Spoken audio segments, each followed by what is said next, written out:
Y'all, I don't know what's happening today. It's April 1st. It's Friday. I don't know. There's like a new moon in Aries. Like things are happening today that I have no explanation for. It's Friday Night Live. And I had so much on the docket that just kept getting shoved to the side because so much happened. The last 2 hours has been absolutely nonstop with new news. And I'm just like, you know what? Why do we even make a schedule? Why do we Why do we even plan? If you want to keep up with things in the legal space as they happen, I talk about that on my new Quick Bits channel. I put up 2 Quick Bits today. One about Ghislaine Maxwell, one about Will Smith. We're going to talk about both of those things real quick tonight. But our main stories really are going to be the Laundrie Petito lawsuit and the 400 plus page Cav anti-slap that has some of the strangest things I have ever seen in a lawsuit, and y'all are going to work through it with me. We're going to do that shit together, and I can't wait. So, replay crew, love you. Timestamps will be down below. I'm not even going to pretend that we're doing a weekly roundup. Stuff is popping off in the Varsity Blues trial. We're going to have to talk about it Tuesday. Maybe there will be some resolution. Lawyers are yelling, judges are angry. And then there is other stuff going on in the news. But for tonight, we are just narrowing it down to a lot of stuff with the 4 things. So, even though it is April Fool's, I don't do April Fool's pranks. I don't like them. I haven't liked them since I don't know, maybe high school. When people are lie about stuff that's really serious and are like, haha, April Fool's. I'm like, maybe it's me and I just don't pick up on sarcasm quickly enough. I don't love it. So sorry for Loki Day, not doing it today. So everything we talk about, there's no gotcha moment in the live stream. There's going to be a lot of WTF moments. There's going to be a lot of those. Fred has turned his back to me because he doesn't like my recording light at all. So Fred is like, I'm not doing this. We're doing it. So, oh my goodness. Look, I poured watermelon whiskey tonight. We're going to just,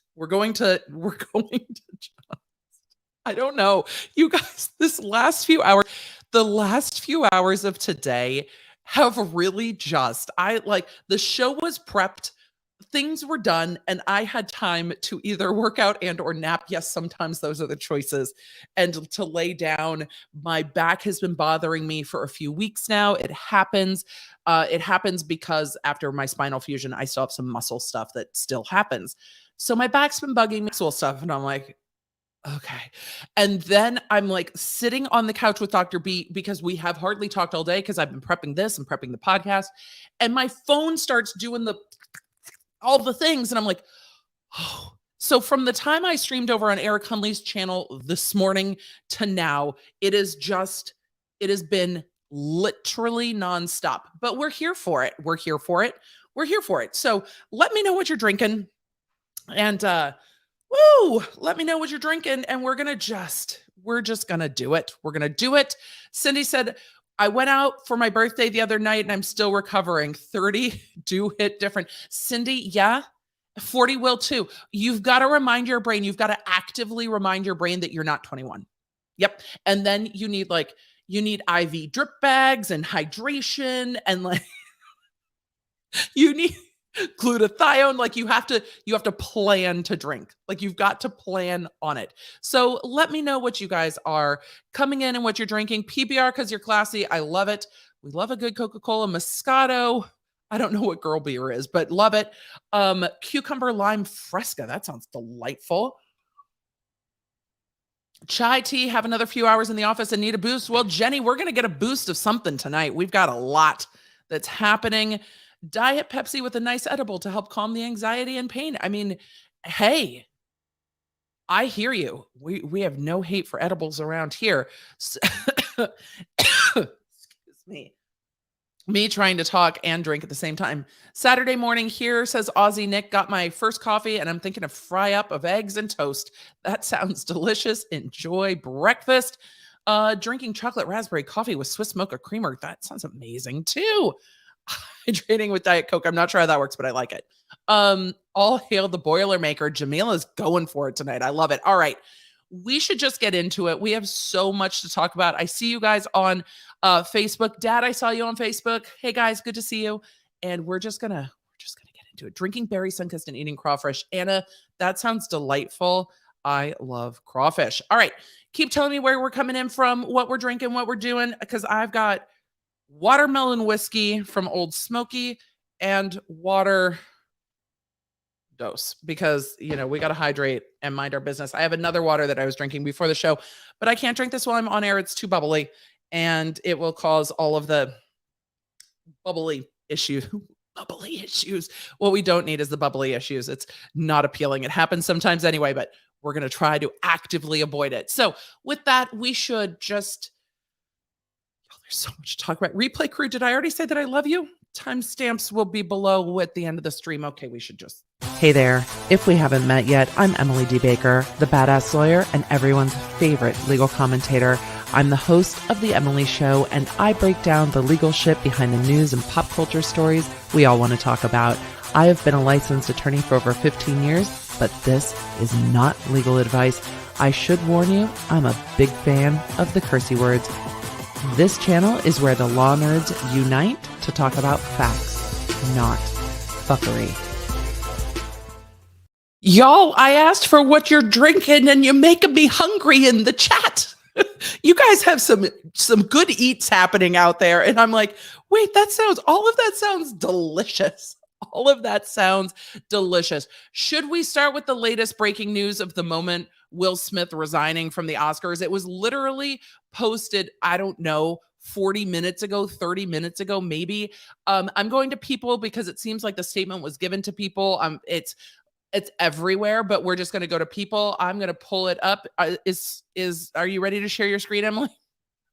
No, because at this point, I don't even expect to be ready. Oh my goodness. Chrome has lost permissions to share my screen. I'm so annoyed by this because literally I give permissions. Why am I giving anyone permission if you are going to keep withdrawing my permissions? This was not a problem on previous computer. This might be this computer but I don't understand how we can it's Friday Night Live, Chrome. What are you doing to me?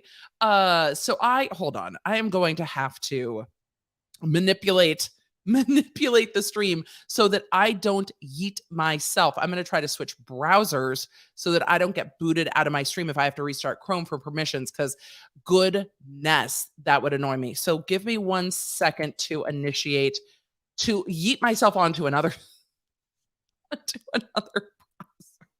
Chrome. I'm going to have to start checking this stuff literally before I come in live. So as I get pulled up here, I'm going to have to make sure I don't come in twice because I don't want to come in hot.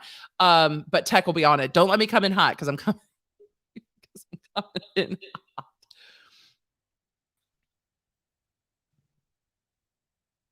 Okay, we're going to have to remove one.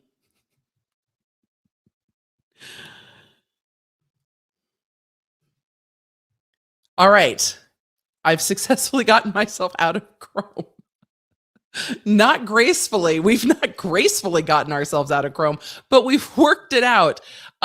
For anyone who's like, but Emily, live streaming sounds fun. It is, but sometimes technology is like, I know you're not down for the jokes, but I'm here for the jokes. And so I think technology's April Fool's Day joke to me was that it's just not gonna work.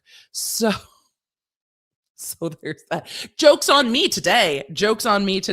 Thank you so much. Thank you to the Academy. Thank you to the Google Chrome of it all. All right, let us get into this. Will Smith resigns from the Academy after smacking Chris Rock during Oscars. I am heartbroken. I deprived other nominees and winners of their opportunity to celebrate and be celebrated for their extraordinary work. Well, yes, Will Smith said in part in a statement on Friday. Smith said in a statement via his representative, his people, sent a statement to People. I bet they sent it to all the major media outlets, but his people sent it to People is funnier to say, so that's what we're doing. I have directly responded to the Academy's disciplinary hearing notice, and I will fully accept any and all consequences for my conduct. My actions at the 94th Academy Awards presentation were shocking, painful, and inexcusable. Is that how he felt about it, or is that how other people are perceiving it? I have questions. My actions at the night. Oh, I said that. The list of those I have hurt is long and includes Chris, his family, many of my dear friends and loved one, many, not all of his dear friends and loved ones. Some of them are like, yeah, man, it's interesting the way this is worded to me, but PR being what it is. Many of my dear friends and loved ones, all those in attendance, and the global audiences at home, I betrayed the trust of the Academy. It then goes on to say, he added, I deprived other nominees and winners of their opportunity to celebrate and be celebrated for their extraordinary work. I am heartbroken. I want to put the focus back on those who deserve attention for their achievements and allow the Academy to get back to the incredible work it does to support creativity and artistry in film. I appreciate that the image chosen by People is then Will Smith smacking Chris Rock in the face right under the, let's put the focus back on where it belongs. Concluding, he announced his departure from the Academy. So I am resigning from membership in the Academy of Motion Picture Arts and Sciences and will accept any further consequences the board deems appropriate. Following Smith's resignation, Dave Rubin, president of the Academy of Motion Pictures Arts and Sciences, also issued a statement. We have received and accepted Mr. Will Smith's immediate resignation from the Academy of Motion Picture. I'm not reading the whole thing. It's too long. Rubin said in a statement sent to People, we will continue to move forward with our disciplinary proceedings against Mr. Smith for violations of the Academy's standard of conduct in advance of our next scheduled board meeting on April 18th. Smith has since apologized to Rock, writing in part in a lengthy Instagram post on Monday, I would like to publicly apologize to you, Chris. I wonder if he has privately apologized to Chris. I was out of line and I was wrong. I am embarrassed and my actions were not indicative of the man I want to be. But are they indicative of the man you are is the question. The wording always gets me because lawyer. Also on Monday, the Academy said in an initial statement that the Academy condemns the actions of Mr. Smith at last night's show. We have officially started a formal review in accordance with their bylaws. In a follow-up statement shared with People Wednesday, the Academy said the Board of Governors today initiated disciplinary proceedings. I like the timeline here against Smith for violations of the Academy standards of conduct, including inappropriate physical contact, abusive or threatening behavior. And then it goes on up to say nothing other than throw to other articles. Perfect. So with that, the questions are, one, that he has resigned from the Academy. Two, the Academy gave him a 14-day notice for their disciplinary proceedings because the Academy does have bylaws and you have to follow the bylaws in taking any action as the Academy, which is why I'm not surprised that there was a kerfuffle, if you will, over whether he was leaving, whether he was asked to leave, not asked to leave. I still have questions about that statement from the Academy, but I put that in a quick bit yesterday about whether or not the Academy statement, if false, is defamatory. I wonder if Chris is hedging his bets. Will Smith. I wonder if Smith, we're going by last names. I wonder if Smith is hedging his bets and either doing this to try to get the story out of the news cycle or doing this to try to hedge any further disciplinary action because they might have done this anyway. I'm sure his representatives have an indication or at least a guess, or maybe have talked to people in the Academy, just my thoughts, and wondered if it was going this way, if it looks better for him to save face by resigning than being forced out. I don't know, but obviously it's a PR statement, and it feels like this is perhaps the best way to kind of hedge your bets. What other things they might do, I don't know. They can fine him. They can take away his award. I don't know if they'll do that. They've allowed others to get their awards for things that are substantially worse than this. So I'm very curious what we will see from the Academy if they were going to remove him. But he's no longer eligible if he's not a member of the Academy going forward. So this means any roles he has coming up, he's not going to be eligible to be nominated, which is interesting in and of itself. But then again, after he has received an Academy Award. Does it matter? I don't know. I don't know. So with that, I just wonder what will happen from here. They have their hearing on, or they have their meeting on the 18th. They have to follow their formal bylaws, and we will see. I don't know if this will affect his career going forward. I'm sure he already has things that are in the can that are done, but I don't know if this will affect roles going forward, if he will take a break from acting and television, or if he will start doing an interview tour with his book and talking about becoming another person or a better person or working through therapy. Who knows? Will it be on Red Table Talk? Right, probably. And who knows? Will he have a sit down with Oprah? Maybe. I guess we'll see. I guess we'll see. So it's going to be interesting. I'm still curious. I'm curious what the Academy does. I think that everyone's going to get bored before April 18th and talk about other things, but I really am curious as to what repercussions there are. And it's interesting. I'll have to go through the updated standards and standard of conduct from the Academy. I know they updated it after the Weinstein scandal. So it'll be interesting to see where it goes. I still have questions. And we will see what happens from here. So that is Will Smith resigning from the Academy. I mean, does he try to come back in 5 years? I don't know. I don't know where we go from here with him. But with that, I think we will go to talking quickly about Todrick Hall. With his unlawful detainer. I got tagged a bunch in this lawsuit. We're going to talk a little bit about what an unlawful detainer is. Then we'll go to Maxwell Laundrie and the 400 pages of the anti-slap response. And then eventually we'll make anti-slap jokes about Chris Rock looking for California's anti-slap policy. That's not what it's for. It's not what it's for. It's not what it's for. So let's talk real quick about Todrick.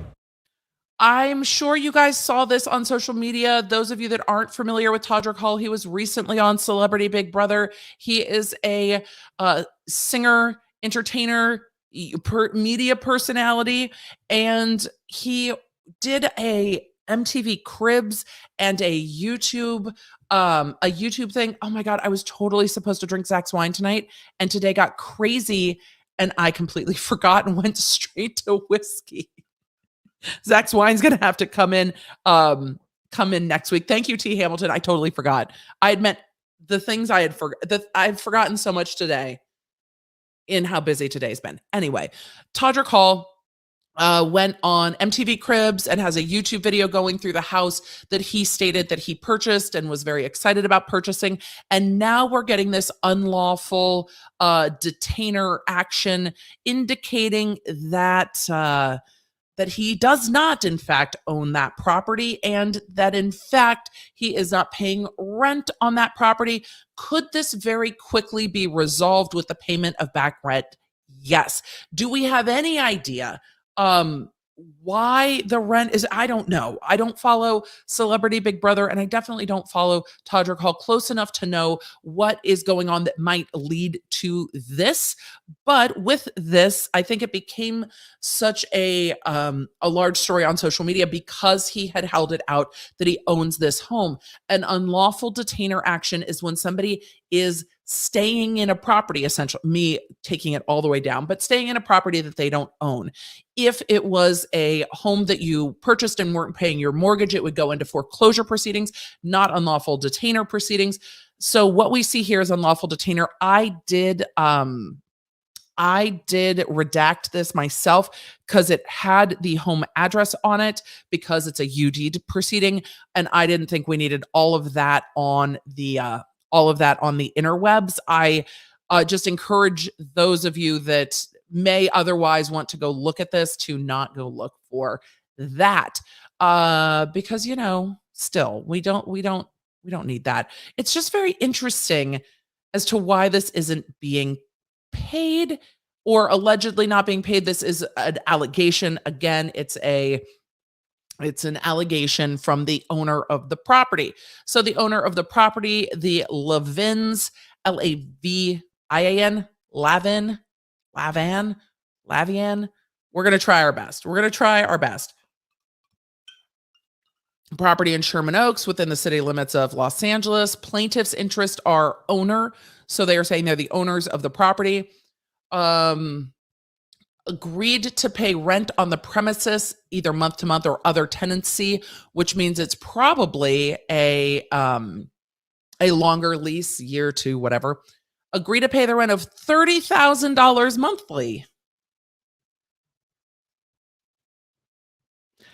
I don't have money like that. Never have. Family doesn't. This is not my world. But I just feel like there's a lot of options for a mortgage less than this. And if you're paying less than this, that maybe you can save for that down payment. But $30,000 is a lot in rent. I don't understand. Whenever this stuff comes out from Real Housewives with how much they're paying for rent, I don't understand it. These are other like next level rich people problems, but I never understand it. Like never makes sense to my brain that this is the amount people are choosing to pay in rent when you could buy a place. Like it's Sherman Oaks. What? There's got to be places you can purchase. I mean, I know the housing market is weird, but it's Sherman Oaks. Why are you paying $30,000 a month rent in Sherman Oaks? Can't you live on like the Strand in Manhattan Beach or Hermosa Beach for $30,000 a month? Like, I've got questions. But anyway, this written agreement was made with plaintiff. The defendants not named in item 6A above are subtenants, assignees, and other. So there are unauthorized occupants, not just Todrick Hall. So they're saying that there are other individuals living there, or they're alleging that there are other individuals living there. The rent is over 60 days past due. So that's 2 months of rent so that they can file the unlawful detainer. This is for a residential property. The action is solely for non-payment of rent. So it's trying to get the rent paid. The tenancy described is not subject to a Tenant Protection Act of 2019. The specific subpart supporting why tenancy is exempt is single family residence. So it's not he's not protected under the Tenant Protection Act. They named him Todrick Hall. Was served with 3-day notice to pay rent or quit. So they've served notice on March 8th. They still haven't gotten paid. So they're filing this, and this was filed on the 30th. So what, 2 days ago? These things can take quite a long time. And the thing is, for the landlords, they still have to pay. They still have to pay their mortgage, unless it's paid off, I guess. Generally, still have to pay your mortgage. So let's see. The notice included an election of forfeiture. An election of forfeiture means like, hey, you could just like GFO, like just go ahead and get the fuck out. A copy of notice is attached. The notice in item 9A was served on the defendant named in item 9A as follows: by leaving a copy with, I don't know who Alani Kilpatrick is. The chat might be aware. Chat, if you are aware, go ahead and share. But it sounds like they did not directly serve Todrick, but it sounds like they served someone living at the property. I don't know if that will become a problem. They served it at the residence on 3/3. At the time of the 3-day notice, to pay rent or quit was served. The amount of rent due was $60,000. So we're now getting towards $90,000 because $60,000 was due on March 3rd. We're 2 days away from April 3rd. I don't think they would have gone through the trouble of paying to file this if it had been paid. So I am supposing from this that we are now getting close to being $90,000 in rent. They say the fair rental value of the premises is $1,000 per day. A written agreement between the parties provides for attorney's fees. So if he loses, then he's also going to have to pay their legal fees for them to go get their money back. This is going to be over $100,000 very, very fast. Very fast here. So very fast. Let's see. They're requesting past due rent of $60,000. Again, that might go up if rent is still not being paid. Reasonable attorney's fees, forfeiture of the agreement. Also get out. Like, pay us and also move, which is hard if someone is truly having trouble paying rent. And I mean, honey, $30,000 is a lot of money in rent. I'm not going to judge anyone for how they spend their money. I have definitely spent a lot of money on some stupid shit, but that's a lot of a monthly commitment.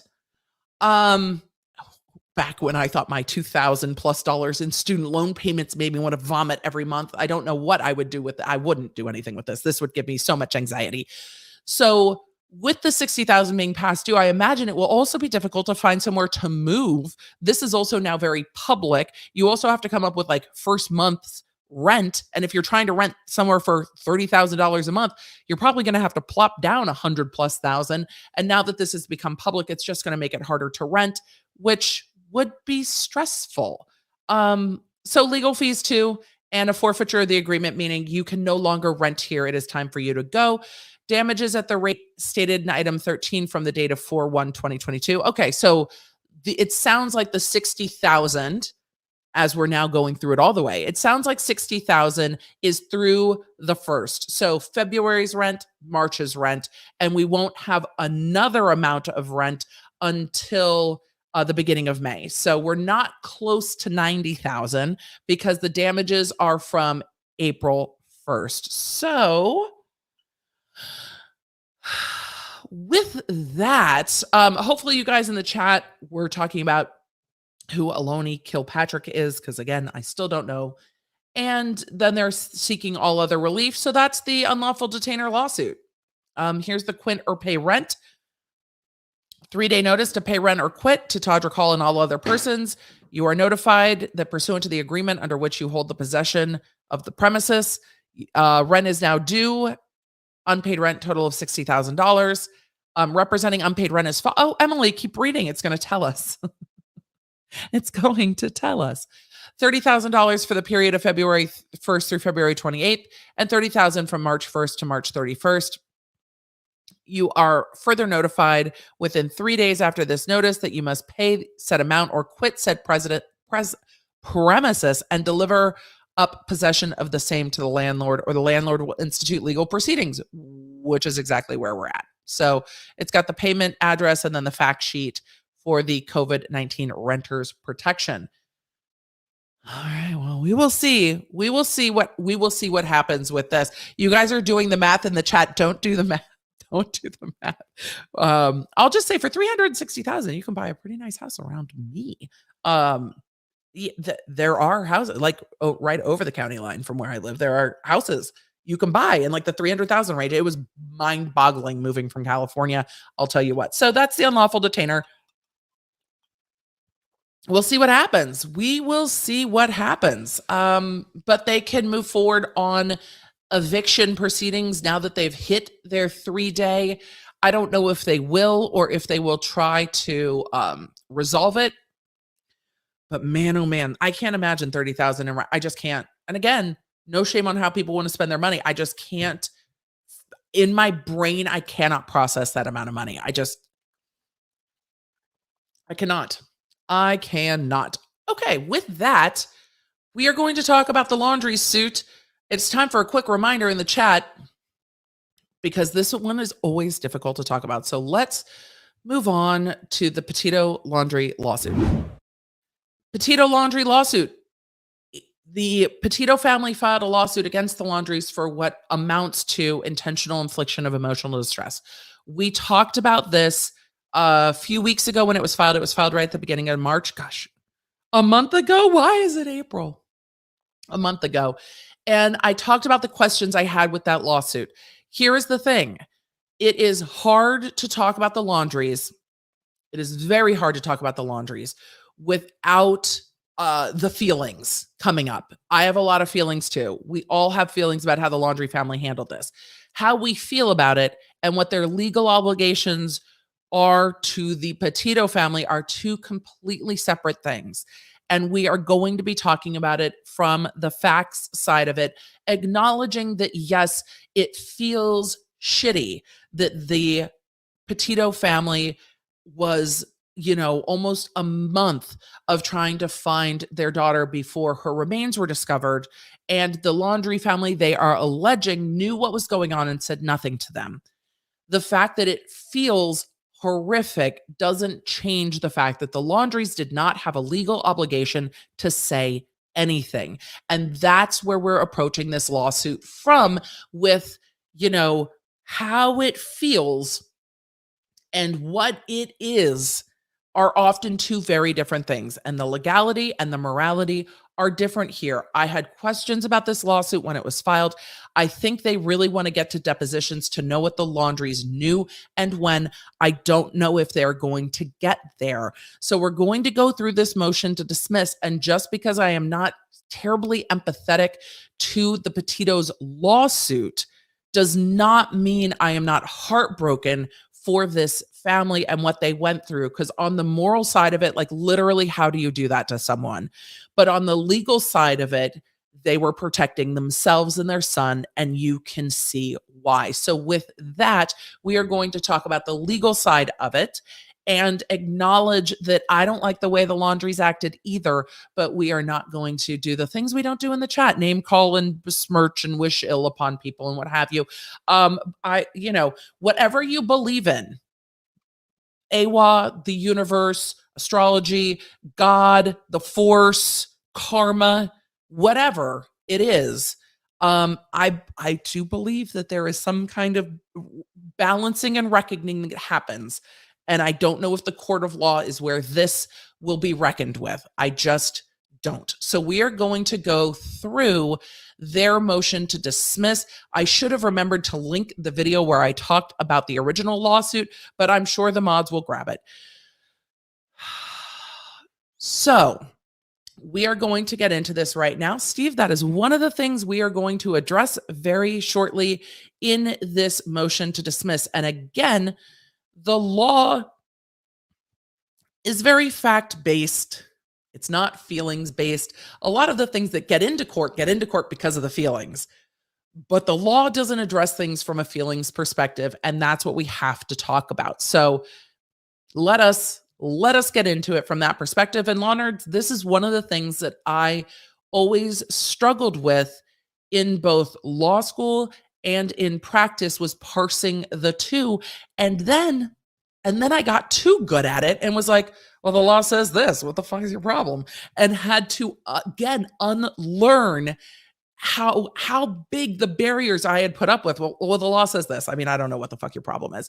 To be able to acknowledge both sides took a bit of work again, because I had stonewalled it off so much to do the work that I did. So that is why I verbalize it so much, is because when you haven't been through the training of law school, it's hard in our lives that we're not normally taught to be able to examine both and be like, my feelings are here and the facts are over here, and acknowledge that both have value. I see a lot of people being like, well, feelings, whatever.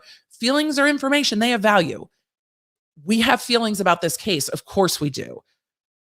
The law, however, is reason free from passion, passion being feelings.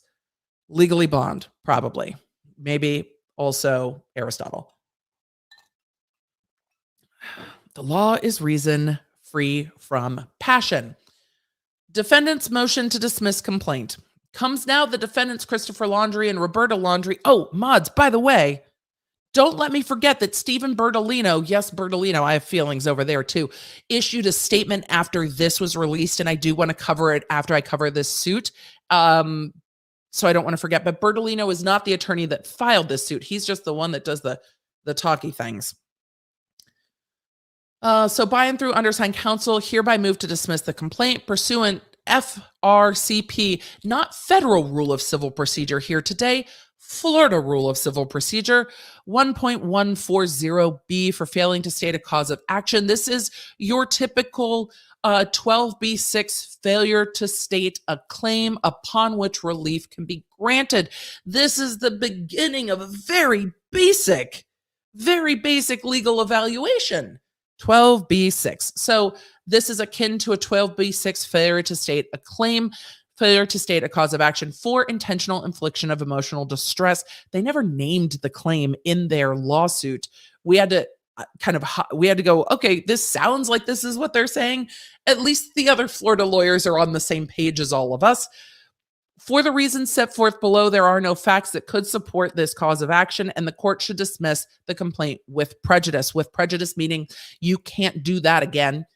And this motion, remember, we've been through a lot of motions to dismiss for jurisdiction, for failure to state a claim. We've also been through anti-slaps. We've been through the things. When it's a failure to state a claim, the court says if everything in this complaint were true, all of it's true. All of it's true. Zoop. Law magic, all of it's true. Even then, you can't prove this. So if everything is true, assuming it's all true, you still can't. So let's see if they go with this and go with us. Let's go with us. Background: the facts surrounding this case have received widespread media attention. Accurate. And the court is likely at least generally aware of the events that preceded the filing of this lawsuit. Also probably accurate. The complaint alleges that the plaintiff's daughter, Gabrielle Petito, and the defendant's son, Brian Laundrie, were engaged to be married. I mean, it states that. I don't know if that's an allegation. That's just a statement, but okay. I'm going to try. Okay, we're going to try to just not be hypercritical. It's going to be hard because I have emotions. I am going to try not to be hypercritical. Miss Petito and Mr. Laundrie were traveling the Western United States in the summer of 2021. At some point during this trip, Miss Petito went missing and there was a search for her whereabouts. Shortly thereafter, law enforcement commenced an investigation, which included Brian Laundrie and the defendants. I mean, that's one way to characterize it. The complaint does not allege when Miss Petito was reported missing or when the law enforcement investigation of the Laundries began, but news reports indicate Miss Schmidt reported Miss Petito missing to the Suffolk County Police Department on September 11th. That is what I have as well. Miss Petito was found deceased in Wyoming on September 19th, 2021. Brian Laundrie was found deceased in Florida on October 20, 2021 of suspected suicide. I mean, they called the cause of death that was the cause of death. It's interesting that they say suspected when that was what was listed as the manner of death. So interesting. Memorandum of law: the complaint should be dismissed with prejudice and the plaintiffs should not be granted leave to amend. Well, here's the thing. We're going to save the whiskey for Kavanaugh because we can't get too feisty just yet. When there are motions to dismiss for failure to state a claim, you generally get leave to amend at least once, if not sometimes more. We just saw this with the big Nirvana baby case. It was like, okay, fine, but you get a chance to amend. I think, Emily, keep reading, but I think what they'll argue is there's nothing else to amend to. They've said everything they can say. And if they've said everything they can say, there's no reason to amend because there's nothing else to be said. We'll see what they actually say. Although leave of court to amend the pleading shall be given freely when justice so requires, freely and liberally, leave to amend need not be given where amendment would be futile. A proposed amendment is futile if it is insufficiently pled or is insufficient as a matter of law. The complaint is insufficient and deficient as a matter of law for many reasons, and those deficiencies cannot be cured. Where does it say? Cannot be cured by an amended complaint. So there's nothing else they can say. Tech, I'm going to have you shoot me the link for tonight's stream in our chat so I can shoot it out to the text crew. I did. I totally forgot. Catherine, thank you. I just saw that. I totally forgot. So yes, all the things happened and then I forgot. So if you'll shoot me the link in the chat, I can shoot it out to the text crew while we are doing all of this. So let's see. The complaint is insufficient and deficient as a matter of law for many reasons, and they cannot be cured by an amended complaint. So as we suspected, the gravamen of the complaint wrongdoing is that the Laundries exercised their constitutional rights and essentially made no statements to plaintiffs or law enforcement. And that was the question when we talked about this first complaint. The question was, okay, but even if all of this is true, they're not obligated to say anything. They aren't required, they have no duty to speak. So can they really be sued for not speaking? And that's that. They're not improperly stating the crux of this case. How do you sue someone for emotional distress when the emotional distress is caused by them doing something they are legally able to do? And if that is something you can start suing people for, the wheels are going to come off. And that could start to get wild when inaction becomes something that is sued for. It doesn't mean I don't want the Laundries to be deposed. I'm sure that would go a long way for the Petitos, but legally it doesn't mean they can be. So anyway, let us continue. I'm also texting the text crew. Forgot to text live now. Sorry, text crew. You're all getting texted right now. I apologize. So with that, let us continue. Let us continue. They're not wrong, though, that the gravamen is that they exercise their constitutional rights and essentially made no statements. They're not obligated to make a statement. And they definitely weren't going to make a statement to law enforcement. And they didn't have to. And for all of you that are like, I'm not in the text crew, we're just gonna take a quick second to just say, on your mobile devices, you can go to textemily.com and join the text crew. You will generally get remembered of lives and reels and shorts and occasionally my thoughts. It's also where you guys can share stuff with me, and you do. I see it even when I don't always respond. And birthday wishes go out most of the time. So you are welcome to sign up there at textemily.com. And there we go. Sorry. Thanks for the reminder. Appreciate it. We try to do well. We're professionals here, people. Today was crazy. They say that as a matter of law, the Laundrie's silence could not form the basis of a claim for intentional infliction of emotional distress. The Laundrie's constitutional rights and the elements necessary for such cause of action would not change with an amendment of the complaint. And that might be it. That might not be wrong. Furthermore, the time period at issue occurred several months ago, and the foundation of the plaintiff's claimed distress waiting to find their daughter has been resolved. It doesn't mean that not being communicated with didn't also cause distress. They're not trying to injunct future distress. They're trying to remedy past distress, though. So there are no more facts that could emerge that would bolster the plaintiff's claim. Also fair. The plaintiff's failure to state a cause of action in the complaint provides ample basis to conclude that the plaintiffs would not be able to add the missing but required information if provided with another opportunity to bolster their allegations. Then they get into the general pleading deficiencies. The allegations attempt to set forth a cause of action for IIED. As an initial matter, the complaint's ambiguity and lack of separate statements and counts as to each plaintiff and defendant pursuant to Florida Rule of Civil Procedure 1.110F independently warrants dismissal for repleading. So they're saying, but you did go back and do it again. You didn't plead it properly under the Florida rules. The allegations must be sufficient to inform the defendant of the nature of the cause of action against them. The defendants assume the cause of action is one for IIED because the words relevant to the elements appear in the complaint. However, the phrase IIED appears nowhere in the complaint. This was an issue I had with the complaint as well. So Debbie Jo, I apologize. The chat reminded me that I had failed to text. It's Will Smith's fault. Let's just be honest. He resigns on April Fool's Day, right as I am about to go live. And I forget everything. So Tempest, just go to textemily.com and it will get you right there. And then you can just say hello. And then we're good. All right. They're saying that the cause of action name appears nowhere in the complaint. I agree it didn't. It was very confusing. We had to parse it through together. It is also possible that plaintiffs might be trying to allege a cause of action for tortious interference with a dead body, but it's not at all clear. That's a cause of action in Florida? What is Florida?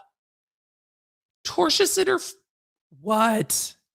Florida. Footnote, invoking the terms malice and great indifference to the rights appears to be drawn from the Florida Supreme Court's recognition of the tort of interference with a dead body in Kirksey, Florida. What? I have never heard. I don't have words.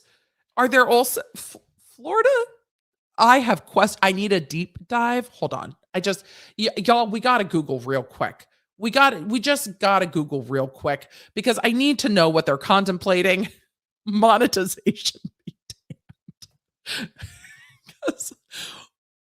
I've heard of tortious interference with economic advantage. Like that was the Triller suit that got yeeted, but tortious interference with a dead body. Florida, because that's not like an obstruction of justice criminal cause. What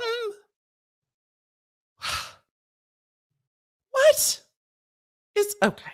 Let's see. The first thing I've pulled up is, let's see. The civil law equivalent of a crime is called a tort. We know that.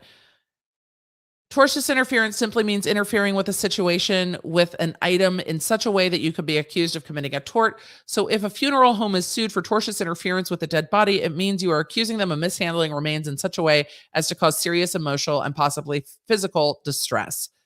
Is that what it's intended for? Aren't there businesses that regulate that? I am very confused. Let's see. Elements. Defendant unlawfully interfered with the body, including interference with the burial, and other lawful disposition of the body. Defendant's conduct was extreme and outrageous so as to imply malice. A surviving relative suffered emotional distress as a result. Oh. I mean, if they didn't allege that, this is why they said they didn't allege the dates. We're going to unpack this in real time. This is why they said they didn't allege the dates, because if they had alleged the dates, maybe the direction they would be arguing, and I'm going to have to go to case law later, but maybe the direction they would be arguing is, hey, we could not lawfully bury our loved one based on your silence. So because of your interference, we were distressed because we could not lay her to rest. I think they would run into an issue because it was prior to her being discovered. So until her remains are discovered, I don't think you might not have your timing start, but Florida, what I'm going to need to go back. I'm going to have to make a note. I'm going to need to go back and find out what events prompted this being made a law. Like what started that? Something happened. Something happened. But it's interesting because the Petito complaint against the Laundrie does not ever say intentional infliction of emotional distress. We guessed at it.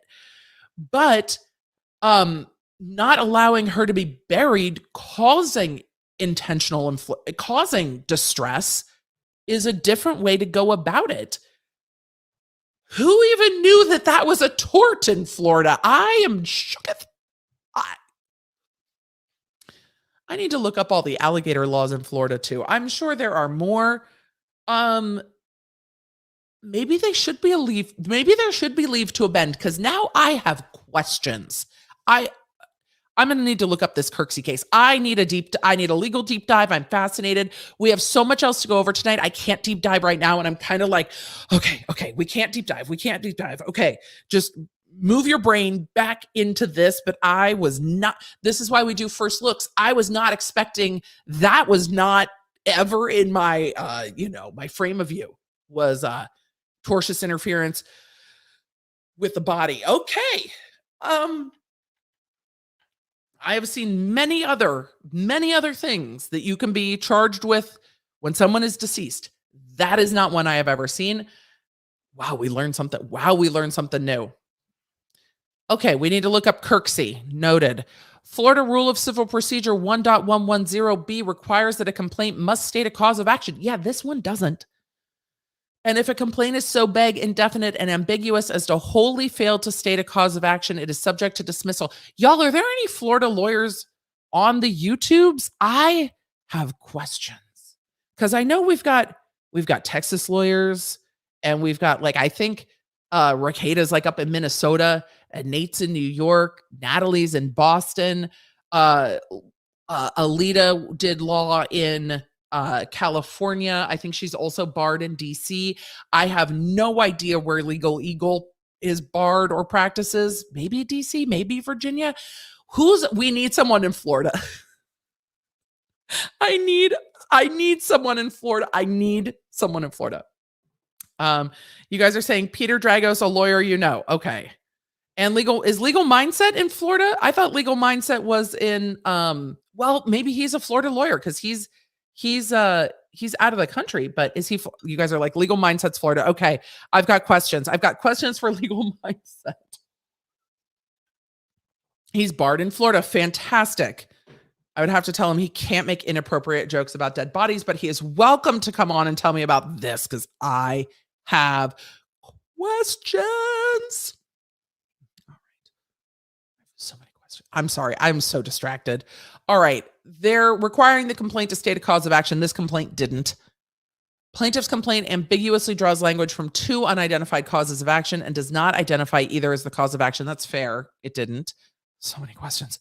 The complaint is further deficient because it names two plaintiffs and two defendants without attempting to distinguish between them. Also fair. Normally you would get all defendants to all plaintiffs. And then, did I not say Baltimore? I thought I said Baltimore. In my brain, I said Baltimore. I meant Baltimore. I thought I said Maryland. I thought I said Maryland. If I didn't, I apologize. I thought in my brain I did. Which happens.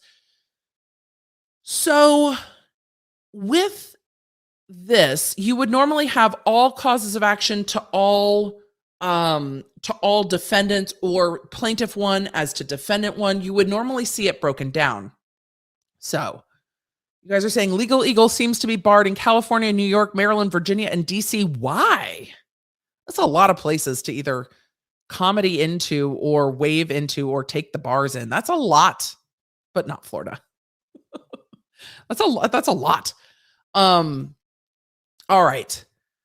The complaint offers no theory that would impute the conduct of one defendant against another, so any cause of action against them must be separate. The same is true of the plaintiff's individual causes of action. Commingling various claims against all defendants together may warrant dismissal of a complaint. Similarly, each distinct plaintiff must maintain its own action to recover for its own loss. While these two pleading deficiencies require dismissal and could potentially correct by amendment, plaintiffs' legal theories are fatally flawed. I think even if they dismiss it, they would probably allow for at least an amendment to clarify that. But we will see. The complaint fails to meet factual pleading requirements. It failed to meet the technical ones as well.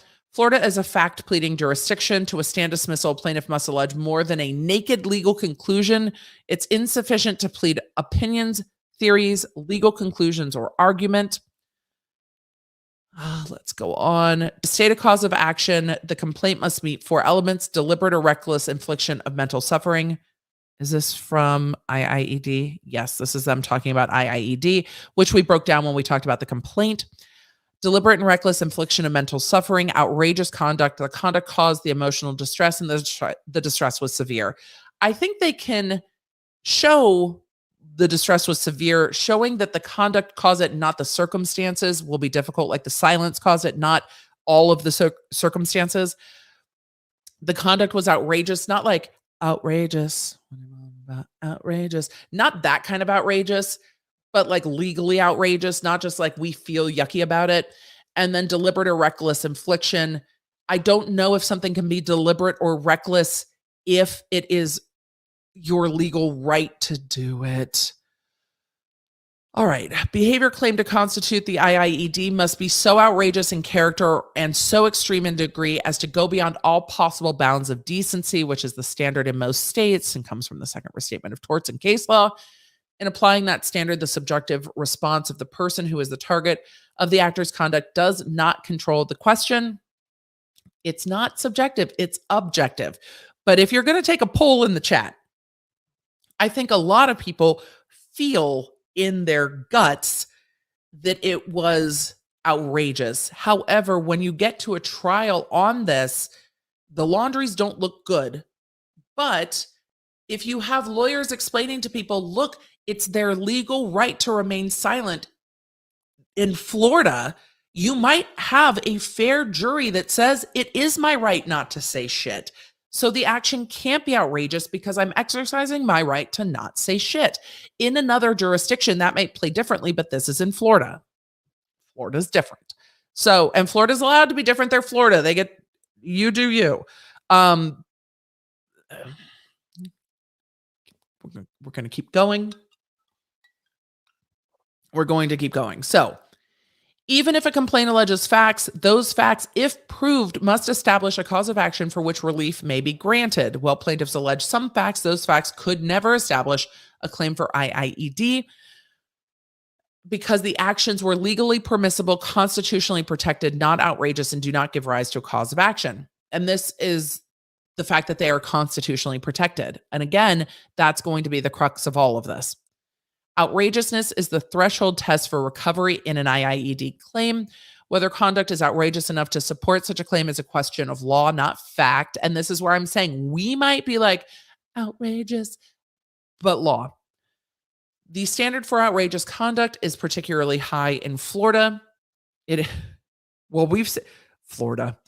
It is not enough that the defendant acted with an intent which is tortious or even criminal, or that the defendant intended to inflict emotional distress, or even that the defendant's conduct be characterized by malice or a degree of aggravation which would entitle the plaintiff to punitive damages in another tort.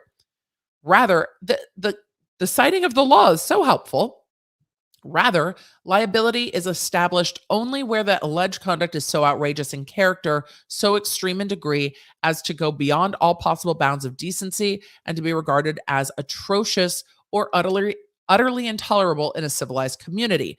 Generally, the case is one in which the recitation of the facts to an average member of the community would arouse his resentment against the actor and lead him to exclaim, outrageous. Well, chat, exclaim outrageous if you think it was outrageous.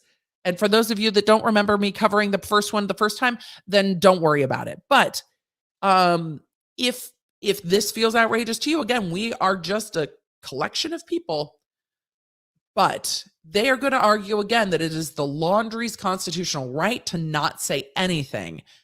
The Petitos are arguing they allege that the Laundries knew where Gabby Petito was and remained absolutely silent and did not aid in the search for her as to not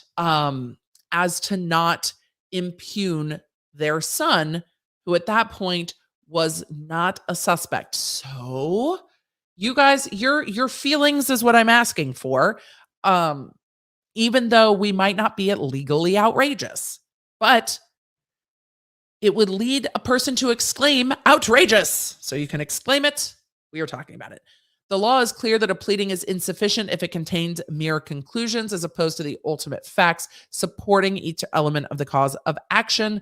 Although the complaint alleges the Laundrie's conduct was outrageous, the complaint's failure to provide factual support rising to a level of outrageous conduct makes that allegation nothing more than a legal conclusion. The allegations are, without providing any factual support, the complaint states, quote, it is believed, end quote, that Brian told his parents that he murdered Gabby Petito. Christopher and Roberta Laundrie spoke to and hired an attorney on September 2nd, 2021. After September 1st, 2021, there was no contact between the Laundries and the Petitos, and I am including Nicole Schmidt into the Petito grouping. The Laundries went on vacation to Fort DeSoto Park. Roberta Laundrie blocked Nicole Schmidt from her cell phone and Facebook on September 10th. The Laundrie's attorney made a statement on September 14th. The attorney for Joseph Petito, or the Petitos, issued a statement to the Laundries on September 16th. The Laundries did not respond to the statement or law enforcement. The Laundries instructed that all contacts be made through their attorney, who did not comment. The Laundries did not provide the whereabouts of Brian Laundrie, followed by an unsupported allegation that the Laundries were making arrangements for Brian to leave the country, which is contradicted by the undisputed fact that Brian Laundrie was deceased at that time. The Laundries could have alleviated the mental suffering of the plaintiffs by disclosing what they knew about Gabby Petito's location. Although the complaint makes several accusations about Brian Laundrie's conduct, he is not a defendant in this case, nor is there a legal theory that would impute his conduct to his parents.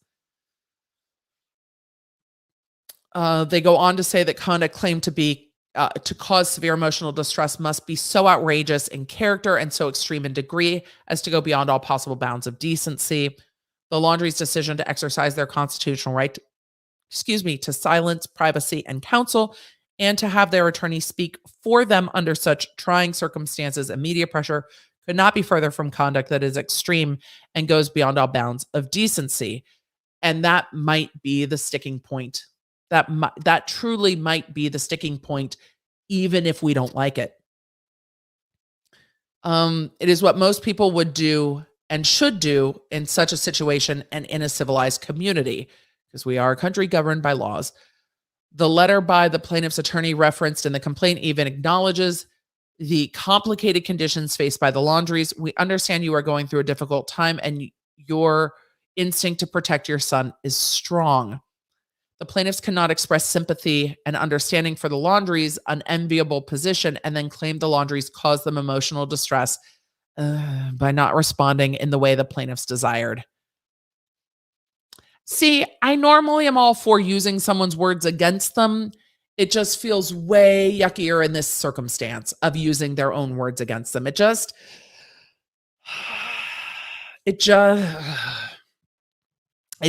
doesn't sit right in this circumstance, but it is what you should do.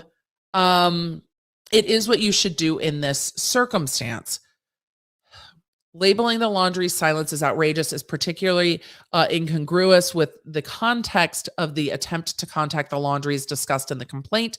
The only attempt to contact alleged. Let me try that again. The only attempt at contact alleged. Punctuation sometimes would help. Is that it's not me. It is this sentence. I am blaming this sentence for all of its own difficulties. The only attempt at contact alleged is that the attorney for the plaintiffs issued a letter to the Laundries asking for their help in locating Miss Petito.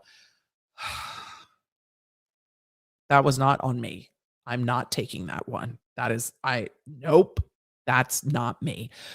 Because it would be a violation of Rule 4-4.2 of the rules regulating the Florida bar for the plaintiff's attorney to contact the Laundries, knowing the Laundries were represented by an attorney at the time. The plaintiff's attorney presumably did not send that letter directly to the Laundries. The complaint is not specific about how the letter was issued. Well, I think it was just issued in the media. So let's see what else they have to say. The Laundries are entitled to exercise their legal rights. They are, in fact... From the first recognition of the tort of IIED, the Florida Supreme Court has emphasized that, quote, the conduct, although it would otherwise be extreme and outrageous, may be privileged under the circumstances. The actor is never liable, for example, where he has done no more than to insist upon his legal rights in a permissible way, even though he is well aware that such insistence is certain to cause emotional distress. Finding as a matter of law that alleged facts were not outrageous where defendant did no more than assert legal rights in a permissible way. This principle has been upheld many times since, which was my problem when we first went over the complaint. The Laundries had a legal right to do or not do everything described in the complaint.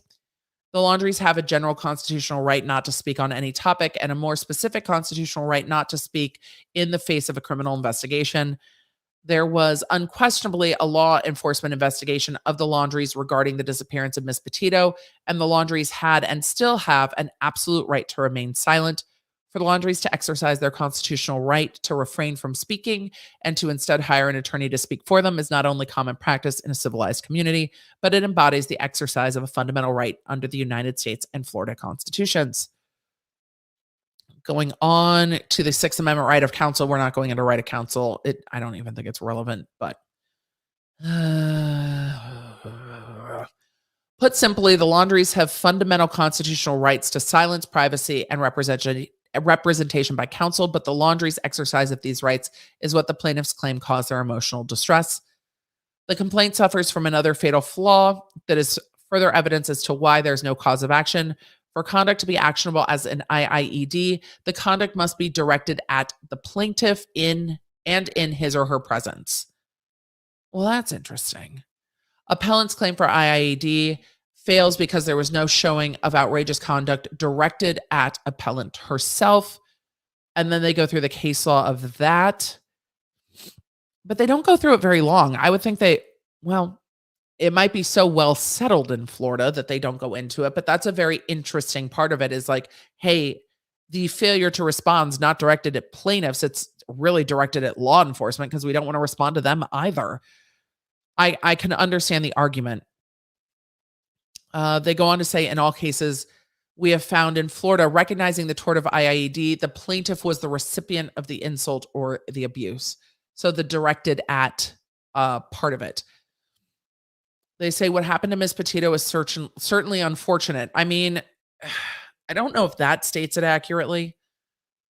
And I don't know if we need to get into the however. I mean, maybe just leave that out. But what happened is certainly unfortunate. However, as the Third District Court of Appeal reasoned, if the courts were to allow relatives of tort victims compensation for the distress they suffer when they receive bad news about family members, when there's no attendant intentional or reckless conduct directed towards them, an avalanche of litigation would ensue. Compensation is available for actual harm to the victim. Only in carefully prescribed circumstances is compensation permitted for relatives who suffer emotional distress. It is not lack of compassion, but necessity that restricts relief to the immediate victim. They get into causation and severity. I yelled about causation enough when I went through the initial complaint. It's hard. Again, it is legally hard to find what duty was owed to speak. And so how there was a duty owed, and also how you parse the distress of the Petitos from Gabby Petito being missing and searched for to their silence, and how you parse the different causations. It's a legally difficult thing. So we are not going to go through every single page of that, but they start to wrap it up with, in sum, the plaintiffs have failed to satisfy the elements of causation and severity.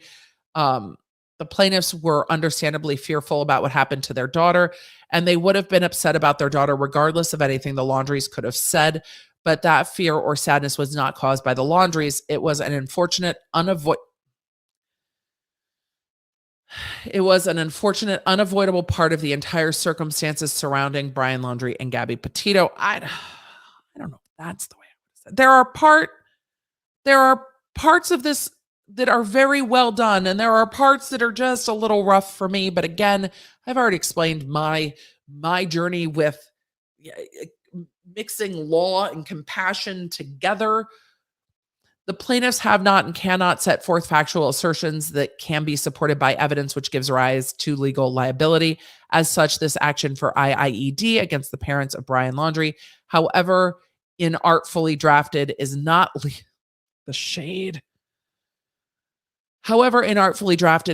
legally sustainable, and the complaint should be dismissed with prejudice and without leave to amend for all the reasons said above. I don't know if they will grant it without leave to amend. I see the room to grant it here. This, again, is not Bertolino because he is not a Florida attorney. I definitely have issues with some of the wording in this, but some of the legal principles are sound, and that is one of the things I struggled with in this complaint. It is not a great complaint to start with, no matter how empathetic we are to the Petitos and how much we desire for them to have closure and to have answers. It doesn't name the cause of action anywhere in the complaint, which was a red flag when we first went over it together on the channel. I We'll be interested to see their response. Again, this is a motion to dismiss. The Petitos will have an opportunity to reply to the motion to dismiss or to oppose the motion to dismiss, and then there will be a reply. The legal principles, again, are not wrong. Whether the Petitos' lawyers respond with an opposition, with an amended complaint, the Petito lawyers could reach out to the Laundrie lawyers and say, hey, let us file an amended complaint, and then we will just file an amended complaint and pause the motion until the amended complaint is filed. Normally, you would get the attorneys having a meet and confer, saying, hey, there's these issues. We're going to file a motion to dismiss. Why don't you go amend it before we file a motion to dismiss, and we'll go from there. I don't know if that happened here. This is filed within the same month that the other one is filed, within less than 30 days. There are issues with the complaint. I can see the complaint being redrafted or dismissed. I don't know if the court will just find the legal theory so fatally flawed that they will dismiss it with prejudice. I'm not sure. So thank you for the reminder, mods. We are going to go to Bertolino's quick statement. Where else but the WFM, whatever, the WFMB, whatever, Florida. Let's see where it is. I'm going to try to find the right, no, that's not the right story. Why is my link not going to where I want it to go? Where is it? Did I save the wrong link? Let me go find the WFLA article that I was thinking of. Today was a busy day, y'all. Today was a busy day. Let's see. I'm trying to find it, but Bertolino issued a statement, I believe, to this. No. Apparently I clicked an ad by accident. Why? Why does it keep taking me to an ad? I just want to click through. I just want to click the link, WFLA. Stop it now. Oh, this website is slowing stuff down. Oh, the ads. The Laundrie family's attorney, Stephen Bertolino, says the allegations in the lawsuit, quote, are baseless and, quote, frivolous again. The Laundries have exercised their constitutional right to refrain from speaking and have relied on counsel to speak for them, Bertolino said in a statement. This is not only common practice in our civilized society. Notice it echoes and mirrors the language from the motion to dismiss and from the cause of action. Again, civilized society is part of that IIED cause of action, and that's why that language is being echoed here. The chat is like, he texted a statement. I'm sure that's exactly what happened. He was like, hashtag hey JB, here's my statement. I need them to do a deep dive. Somebody please do a deep dive on this tortious interference. I am so curious. Man. Let's see. The Laundries have exercised their constitutional right to refrain from speaking and have relied on counsel to speak for them. This is not only common practice in our civilized society, but it embodies the exercise of fundamental rights under the United States and Florida constitutions. Again, echoing the statement that we got. The lawsuit filed by Petito and Schmidt accuses the Laundrie family of acting, quote, with malice or great indifference to the rights of Petito's family. Petito and Schmidt are seeking damages of at least $100,000. I thought it was $30,000. When I went through it, I thought that was the jurisdictional amount, stating that they have suffered pain and mental anguish as a result from willfulness and maliciousness of the Laundries. So I missed this line, but in his statement, Bertolino said the Laundries cannot be held liable for exercising their legal rights. And I feel like at the end of the day, though we don't like it, that is probably the legally proper result. That filing brought a lot of information forward about what the Petitos think went down. But at the end of the day, is it an IIED? I don't know. I really don't. So it will be interesting to see what their opposition is to this motion. And when the opposition comes out, we will cover it. I will probably try to clip that that coverage down to a quick bit. Luis in the chat agreed. I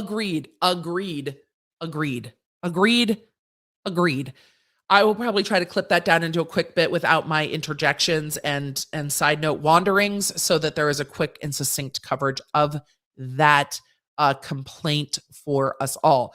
So with that, we are going to go briefly to the Maxwell ruling, and then we have 400 pages of Kavanaugh, where I can unleash the inner sass and we can just get into it. So we're going to talk about this real quick. I'm going to cover this more on the podcast next week. So don't worry, there's 40 pages of legal wanderings here, but there's some case law I want to look at too when I talk about how the judge ruled. But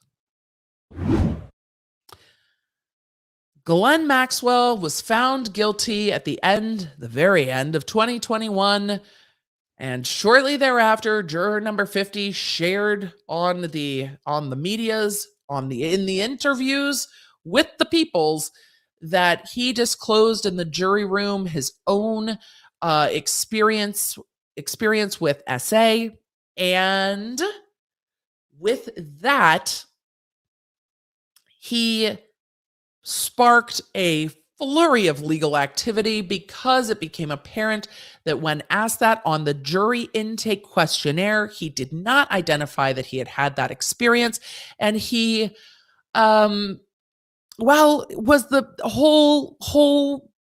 whole crux of this motion to dismiss or motion for a new trial based on his failure to disclose that information critical in a trial where someone's experience mirrors the allegations in a trial, because then the attorneys didn't have the opportunity to question him about it. There was a fight back and forth about whether or not juror 50 would even be presented for a hearing, and the court held a hearing with juror 50, brought him in under oath, and questioned him. The questions were submitted by the attorneys and the court themselves, and juror 50 was questioned. The court took this under submission, and today, late this afternoon, issued an opinion and order denying the motion for new trial, which means the convictions of Ghislaine Maxwell stand, and she will go forward and be sentenced on June 28th. So, Judge Allison Nathan said, "Central to our system of justice is a defendant's right to have guilt adjudicated by a lay jury of one's peers. Citizens give their time and attention to this critical role in the administration of justice, a role which is enshrined in our Constitution. Judicial officers are charged with the implementation of this constitutional right. In all cases, whether of high profile or low, trial courts must ensure that only jurors who can fairly and impartially assess the evidence are seated on the jury. Once seated, the jury must be permitted to deliberate fully and frankly in an effort to reach a unanimous verdict. Trials entail significant investments of public and private resources. For all of these reasons, a verdict may be set aside only in the most extraordinary of circumstances. Before the court is the defendant's motion for a new trial pursuant to FRCP 33 on the basis that a juror provided inaccurate information during jury selection. Maxwell contends that the juror's presence on the jury violated her Sixth Amendment right to an impartial jury. Bearing these principles in mind, the court conducted an uncommon post-trial hearing." No shit. Although uncommon, the hearing was necessary because of incontrovertible evidence that juror 50 failed to respond accurately during the jury selection process to a question on the written questionnaire about his history of SA. At the hearing, the court questioned the juror under oath and under penalty of perjury.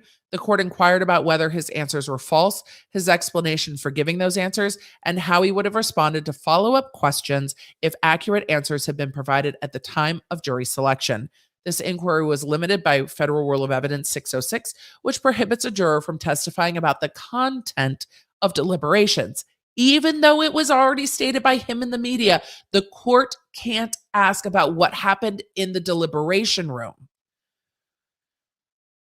Federal Rule of Evidence 606, which prohibits a juror from testifying about the content of deliberations or their mental process in evaluating the evidence at trial. The rule embodies long accepted federal law and is an important safeguard of the integrity of the jury trial system. So you can't have a juror be hauled in before the court being like, well, what were you thinking? And what did you say? And why did you do this? And who said this? And who said what? That. You can't have an inquisition on jurors.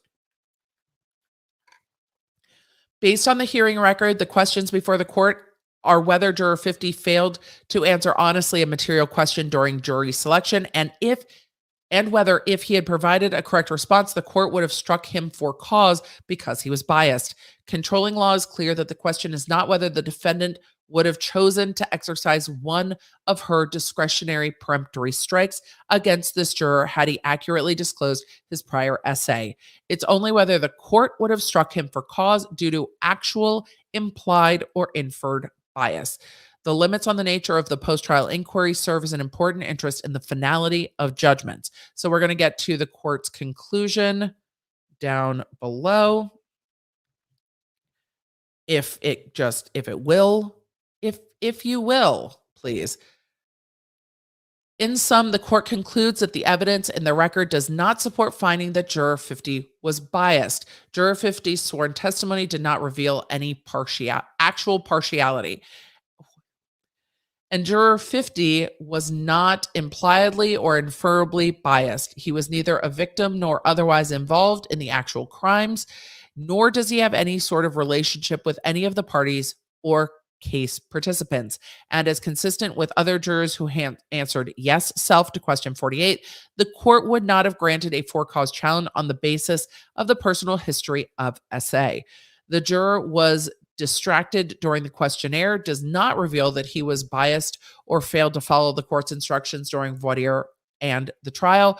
Prong 2 of the demanding McDonough inquiry is not satisfied. For the reasons stated above, the court concludes that juror 50 testified credibly and truthfully at the post-trial hearing. His failure to disclose his prior abuse during the jury selection process was highly unfortunate, but not deliberate. The court further concludes that juror 50 harbored no bias towards the defendant and could serve as a fair and impartial juror.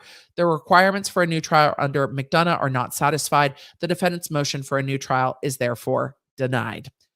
So with that, the verdict stands. I will be interested to see what the appeals court does. This will obviously be appealed. And it will be interesting to see if the appeals court squares with this court's reading. It's why it's a 40-page opinion. The court knows it's going to be appealed.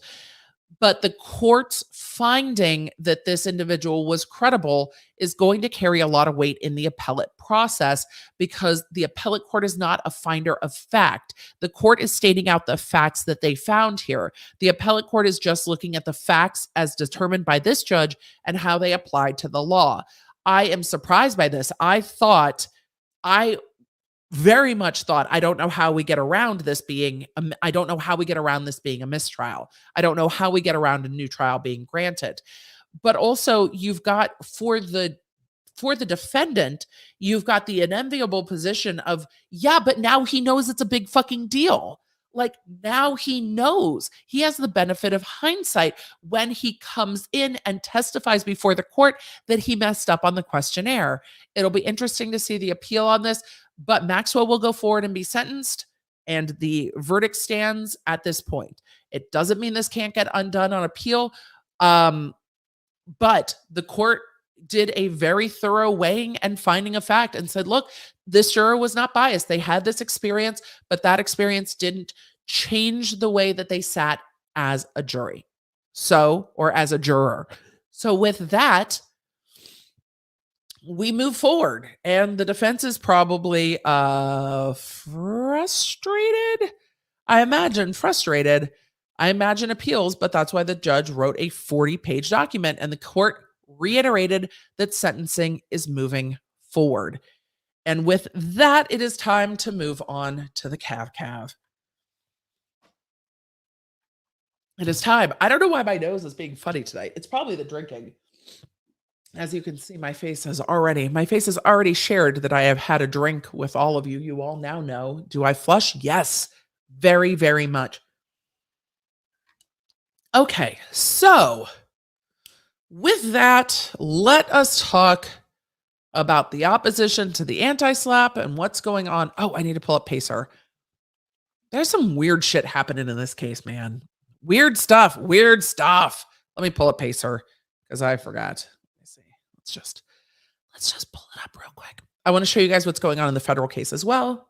So, with that, where is my Triller case? Because there is still a federal case going on, and there is this state case. So let me swoop. Now that we are prepped in between the two, hydrate. Let me bring some more whiskey. Yo. I am very interested to talk about both of these things. So let's get ready to rumble. I feel like fight announcing is what's needed every time we pull into the Triller case. I really do. Yeah, because this is Triller. We're talking about Triller and Ryan Kavanaugh and Ethan Klein and the H3 podcast and Teddy Fresh and all the things. If you've been following this fucking saga, God love you. Thank you for being here.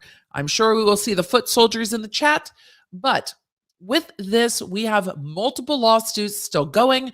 Ethan Klein has defeated Triller in one state lawsuit where there is a pending motion for legal fees, somewhere in like the $40,000 range-ish. There's been a lot of numbers tonight, and I didn't look back at it before I started streaming. In that realm, tens of thousands of dollars. There is also a federal copyright case wherein Triller sued literally everyone in the kitchen sink and Mike. And then from there ended up just suing Ethan Klein, TED Entertainment, Teddy Fresh, and all in the federal court for copyright and vicarious copyright infringement. That case was set to go to hearing early next week. The court decided that that's not happening and said that they are taking the motion to dismiss. This is Ethan Klein's motion to dismiss Triller's complaint under submission. Judge Kronstadt said the court has considered the matters raised with respect to the defendant's motion to dismiss and has concluded that pursuant to Local Rule 7.15, the matter can be decided without oral argument. I don't want to hear what any of y'all have to say. The court advises counsel that the motion noticed for hearing on April 4th has been taken under submission and the motion is off calendar. No appearance by counsel is necessary. There is no PDF document associated with this entry. So the judge has taken the motion to dismiss hearing off calendar and taken it under submission, meaning the court will decide it just on the moving papers, which is very interesting. It indicates to me, and this is just my reading of the circumstance, and I don't know this judge. You always need a reading of the judge, but the fact that the judge has taken it under submission means that the judge feels after reading the papers that there is literally nothing else to say, and they can decide it based probably as a matter of law because they don't have any questions, or that the facts have been so well flushed out that they don't have any questions. Whether that means the motion to dismiss will get granted or this case will go forward, I'm not going to speculate on, because we will have more to speculate on in this case tonight as we get to the anti-slap opposition. So that's what's going on in the federal copyright case. The judge has taken the motion to dismiss under submission, and we will see what the court decides to say. They decided to say, I don't want to hear any of you. I don't want to hear what any of you have to say. Maybe they've heard from the other judges. They looked at Judge Anderson's ruling and they were like, yep, Judge Anderson, these fuckers. However, when we get to the anti-slap, we are now in the Kavanaugh versus Klein case, not the Triller versus Klein case. So the Kavanaugh versus Klein case is a defamation action that Ryan Kavanaugh filed against Ethan Klein. And it seemed to me that Ryan Kavanaugh saw the way it was going in the Triller case, the one that listed Reddit all over the place, and chose to file this. That's how the timing felt to me. The timing was highly sus. So with that, Kavanaugh filed that lawsuit. Do you remember that lawsuit? We had a lot of whiskey that night when we went through the lawsuit that talked about everything, literally from Keemstar's penis to Trisha Paytas. I am not joking if you haven't watched that stream. It was literally all in that complaint. And then Ethan Klein filed another anti-slap. And here we are. But the strangest freaking thing happened when I pulled up this lawsuit. This is a state court California lawsuit in front of a different judge than just decided the anti-SLAPP in the other case. I downloaded it from the court's website. I put it into Google Docs, and y'all have to tell me what's going on, because I put this shit into Google Docs and it is full of notes from the law firm that is working on this case for Ryan Kavanaugh. What is happening? Like, what is these are notes from Claire Locke, the law firm Claire Locke, and they are replete throughout this document. And when it imports, it says from imported document. So somehow all of these notes from, March 25th at different periods of time throughout the afternoon on March 25th got embedded into the document that I then downloaded from the court's portal. And when I put it into Google Docs to file it, all of the notes are still there. What? How is that possible? So all of the notes are here.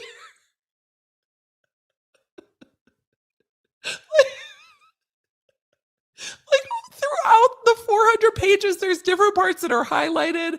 There's different notes that are throughout there. And I had to show you all because I was caught completely off guard. I've never, ever seen this happen. All of my legal documents end up in Google Doc at some point. I have never, ever seen this happen. And I'm just starting to use a different PDF reader. But even when I put it into a third-party PDF reader, all of the notes were still there.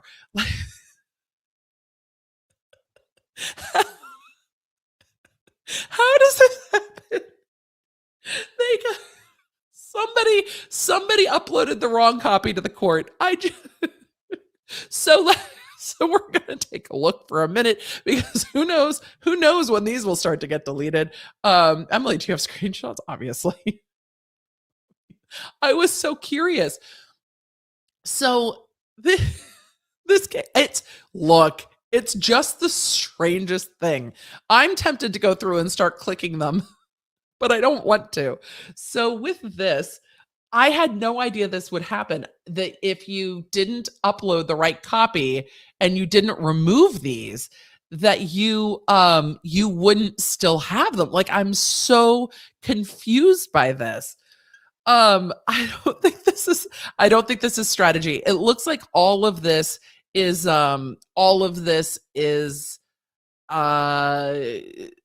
stuff that is from the transcripts that they were using. Oh, we're going to click all of them. They're not tremendously juicy, but they're interesting. And yeah, I would think that law firms wouldn't be working across Google Word and Google Docs with these, but it's just funny. Somebody said, yes, this happened to a college assignment I submitted. I mean, I also take notes on a physical notepad. I also work in 2 different copies, but also, wow. So the fact that they survived through the upload into the court system, and then the download back to me, and then the upload into Google Docs, the fact that they survived all of that is staggering to me. I am shocked. Blue pencil the comments and send them to the law firm.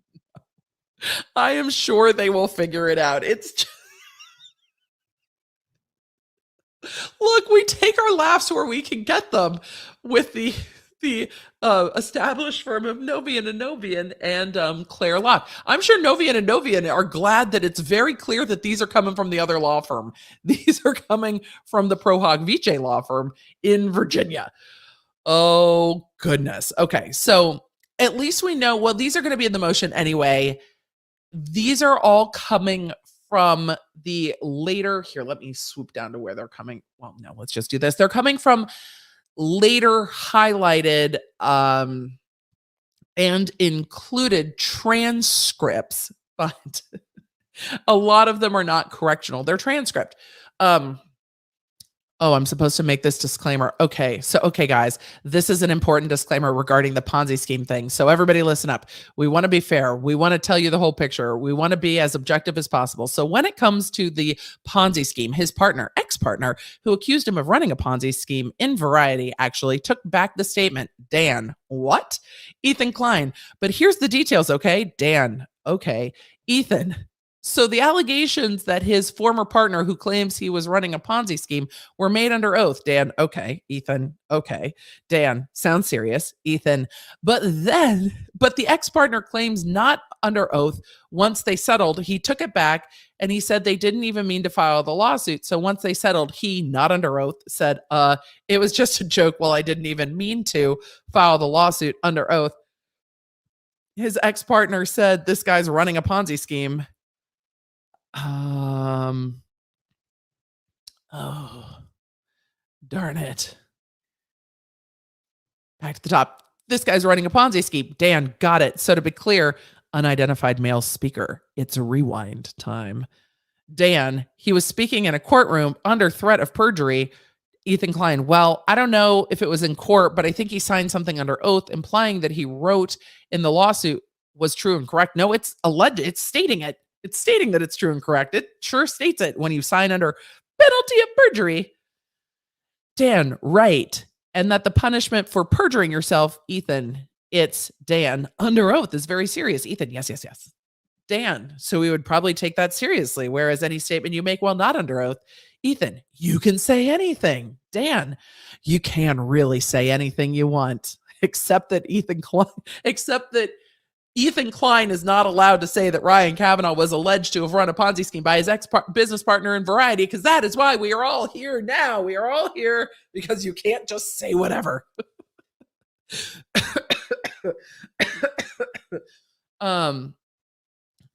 Ethan Klein, yes. Let's see, Ethan, you can say anything. Dan, you really can say anything. Sorry, we got to get back into where we were at. Sound clip. It's a big lie.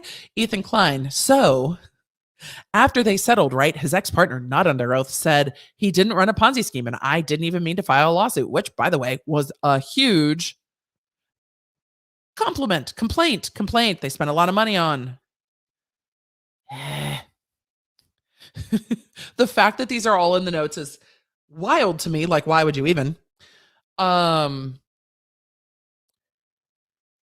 so I don't really know if any lawyer that accidentally files a complaint, by the way, or leaves their notes, files a complaint. By the way, the ex-partner that you, Dan, oops, I turned in the wrong paper. Ethan, oh my God, I accidentally wrote up this huge complaint. I accidentally filed it. Dan, how'd that happen? Ethan, and apparently his ex-partner who accused him of running a Ponzi scheme had a really prestigious law firm, and that, yeah, it was actually a really prestigious law firm. Because I made comment, was it Skadden? We're gonna look it up in a minute, because it was one of the most prestigious law firms in LA. Was it Gibson Dunn? It was one of them. One of the big ones. Apparently, his ex-partner who accused him of running a Ponzi scheme had a really prestigious law firm, and Dan, sounds like a thing that they kind of a mistake that you would certainly make. Just an accidental turning in like 100-page complaint. Ethan, oh yeah, lots of time, lots of research, lots of effort. They accidentally wrote apparently too. So I guess you all need to decide for yourselves which version you think is too or true, I wonder. The one under perjury, under the risk of perjury, under oath, Dan, right. Ethan, or the claim after they settled. I'm going to jump back up.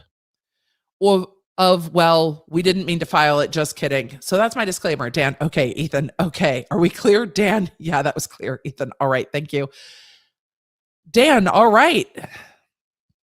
We're like an hour into the episode. No, we're like way more than an hour into the episode here. We're like an hour into the episode, and we should probably talk about something other than Ethan Klein. Well, it is the Ryan Kavanaugh accused of ex-partner of running a Ponzi scheme podcast. Dan, right. Yeah, it's true. It's true. Ethan, having too much fun. It's hard to tell. And they really look similar. Ryan's this one from the Variety article over here, Ian, accused by ex-business partner of running a Ponzi scheme. Ethan Klein. These must be from different snippets of transcript. His partner said under oath Ryan Kavanaugh was running a Ponzi scheme. Now, he did not. Then he went on to say, not under oath, that the big complaint he filed was filed accidentally. Dan, right. Ethan Klein. And Ryan is not running a Ponzi scheme. Dan, and the timeline on this, just to be clear, was after they settled. Yes. So if you guys decide, why are they rehashing the same shit in these notes? Okay. So if you guys decide if Ryan Kavanaugh's ex-partner's accusation against him of running a Ponzi scheme under oath is truth, or when he later retracted it not under oath after a settlement, and when the accidentally filed a lawsuit, which was, let's be honest, kind of a prestigious law firm accidentally filing a lawsuit. Ethan Klein, and well, here you go, or here if you just go like to Ryan Kavanaugh is scandal, and this is just what's on the internet. Here, like, for example, if you go for variety.com, that's where I like that it's linked. Yep. Will Smith resigns. That's what Variety cares about at the moment. That's where Ryan Kavanaugh accused his ex-partner of running a Ponzi scheme. Ethan Klein, nice. Ethan Klein. That's written. That was written by Variety, which is like a pretty reputable, Yaboo, Ryan Kavanaugh. And this guy's got the balls to come and try to see me when his ex, Variety wrote this. It's very interesting how we've now disjointed everything. Variety wrote this. This is just from 2019, accused by ex-partner of running a Ponzi scheme. This guy, Ryan Kavanaugh, looks like Harvey Weinstein. Anyway, apparently, according to his ex-partner, he runs a Ponzi scheme. That sounds super illegal and shady. That's not the kind of guy I would want being involved in my business, like Triller. I wouldn't want that guy involved in my business. No. A lot of that sounds like opinion. Ethan Klein. When you're being run by a dude like Ryan Kavanaugh, who's done bankruptcy twice, and according to his ex-partner was running a Ponzi scheme, like, come on, bro. Imagine being Ryan Kavanaugh, H3 speaker. According to LA Magazine, I don't want to be sued too. Who is the H3 speaker? I'm curious as to why did we only name Dan? I mean, we love Dan, but why did we only name Dan? Ethan Klein, hell yeah. I'm not saying that, right? Yeah. According to LA Magazine, Ethan Klein, all right, you're really killing people here. So those are the notes as we found them. So we've now gone through a full recitation of Claire Locke's notes. Claire Locke, again, not being an individual, but being the name of the law firm that partner Thomas A. Claire is a named partner of. So, wow. We haven't even gotten into the motion yet, but I bet you all of those snippets are going to show up as we get into all 400 pages of this. 457. I will just say, with the 457 pages, a lot of it is transcripts of the podcast. So a lot of that's attached. There's also a declaration from Ryan Kavanaugh. So stay tuned. Replay crew will timestamp that separately when we get to Ryan Kavanaugh's declaration. And if you guys haven't already shared this stream out with a friend, go ahead. We're over 3,000 law nerds here tonight. We're not done yet. The mods are like, holy fucking shit, we're just getting into another motion at an hour and 43 minutes. Yes, I'm sorry. Go ahead and share it out to anyone who might enjoy being here. Don't forget to like and subscribe. We're slowly moving towards 202,000 subscribers. Let's continue on and see what other chaos ensues. The agents of chaos this evening seem to be Ryan Kavanaugh's lawyers. Laura M asks an appropriate question. How embarrassed would you be if you did that? See, the thing is, with being neurodivergent, I am always afraid of fucking shit up. This is literally one of my worst nightmares. But at least it's not strategy. It just seems to be transcripts. But this is one of my worst nightmares. One of my worst nightmares. It would stress me out completely. Yes, the lines are misaligned. It's making me crazy. The lines being misaligned makes me absolutely crazy. Like, just pull the... Yep. We're not going to read all 400 pages. A lot of it's transcripts. So we're going through the main motion, which isn't that much. So this is a lot of law. Let's see. We just get right into it. We don't even, where's our introduction? Where's our heading? We have a table of authorities, but no heading. We're just raw. Okay, we're raw dogging it. We're just right into it. All right. Ethan Klein, owner of a $9 million Bel Air mansion, would like you to consider him the downtrodden victim in this matter. Footnote 1. Here we go. It's just, this is a lawsuit because of the defendant's greed. That's where we're at. That it feels very Swanson-y to me. The Trillery stuff is starting to blend. Oh, footnote 1. See James McLean, YouTubers Ethan and Ela Klein buy 9 million Bel Air mansion. Yahoo. They didn't even link it. It's attached below. It is. It's attached as Exhibit N. October 27th, 2019.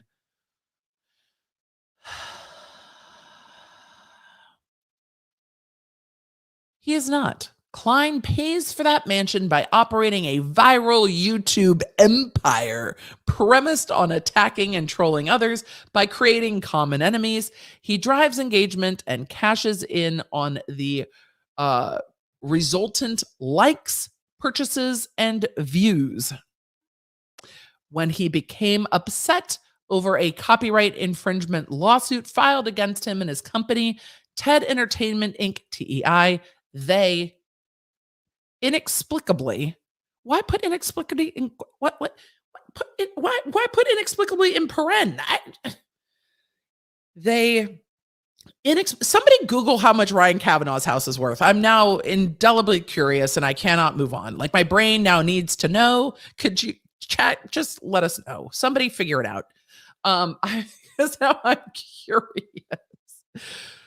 Inexplicably retaliated against plaintiff Ryan Kavanaugh, a non-party to the litigation. At the time, Kavanaugh had never heard of Klein. That quickly changed.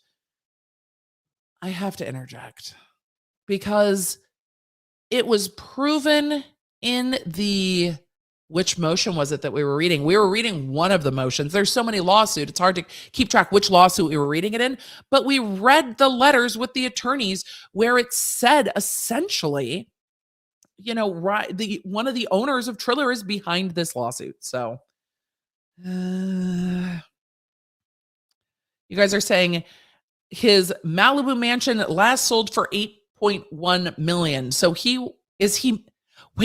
sold it for $8.1 million. Is he mad that Ethan has a more expensive house than he does? In 2019, his house sold for $8.1 million, where he's got to be living somewhere now. All right. Happy no joke birthday, SJ.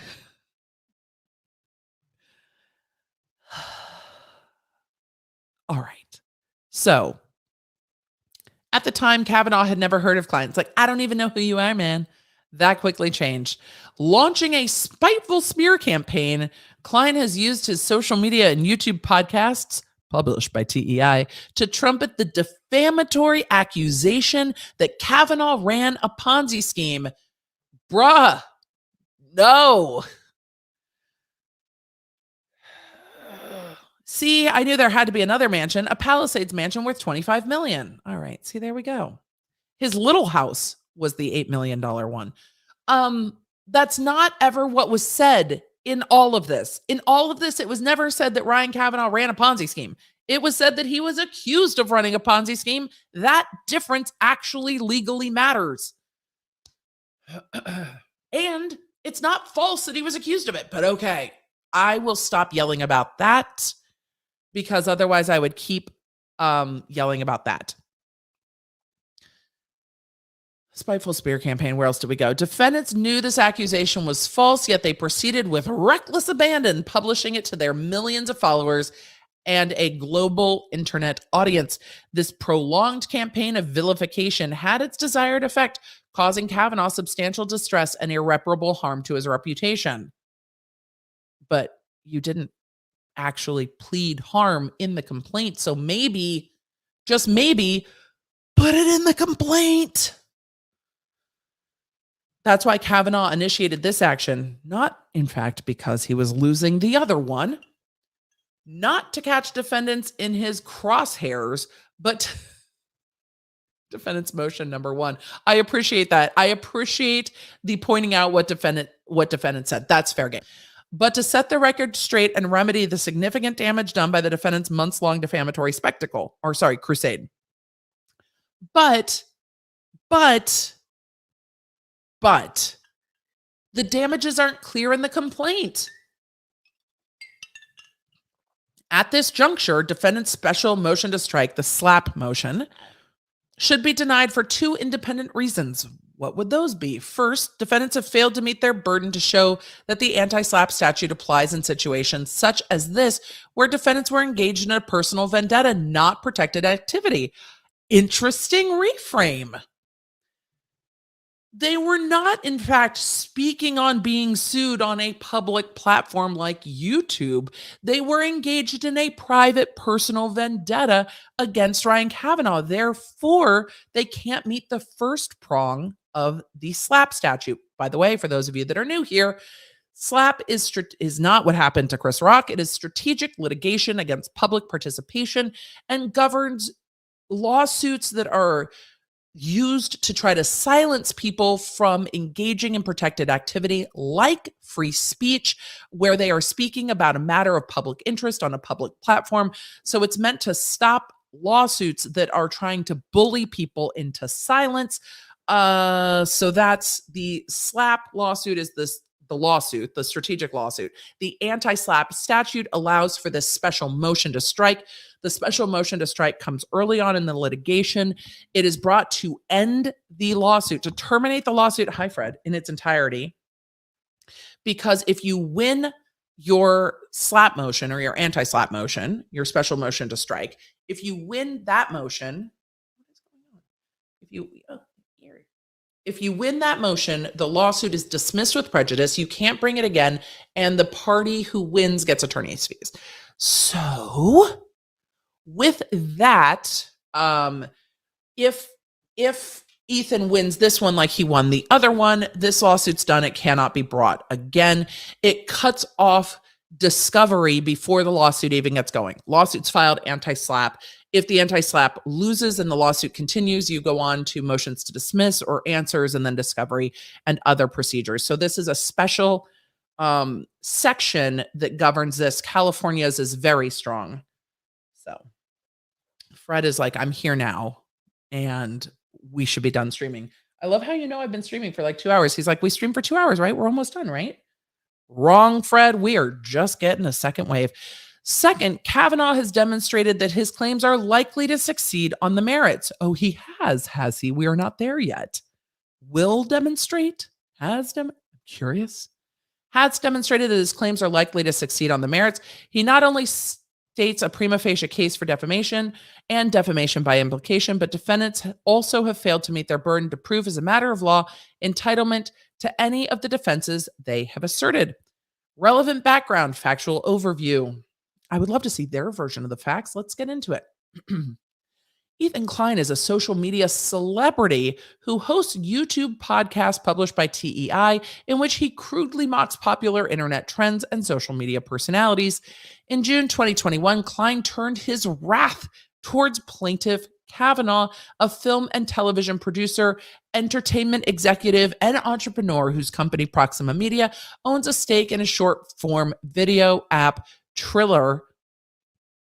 Flipped jokes get inserted here. Since that time, defendants have engaged in an enduring campaign to harass and defame Kavanaugh in retaliation for a copyright infringement lawsuit that a related entity, Triller Fight Club 2, filed against Klein in May 2021. Admitting he began attacking Kavanaugh because he was upset over the copyright lawsuit and trying to characterize his behavior as reasonable. Klein Declaration 10. As part of this attack, Klein has used his YouTube podcasts and other social media platforms to circulate a baseless, libelous claim first made by an aggrieved former business partner that Kavanaugh once ran a Ponzi scheme. Wait just a second. Wait. Did y'all just catch what just happened there? Did you hear what just happened there? Did you hear the words coming out of my mouth? They are saying that Klein circulated a baseless, libelous claim first made by the former business partner, which is what Klein has said the entire time. Kavanaugh was accused by a former business partner. That's what's been said throughout this entire thing.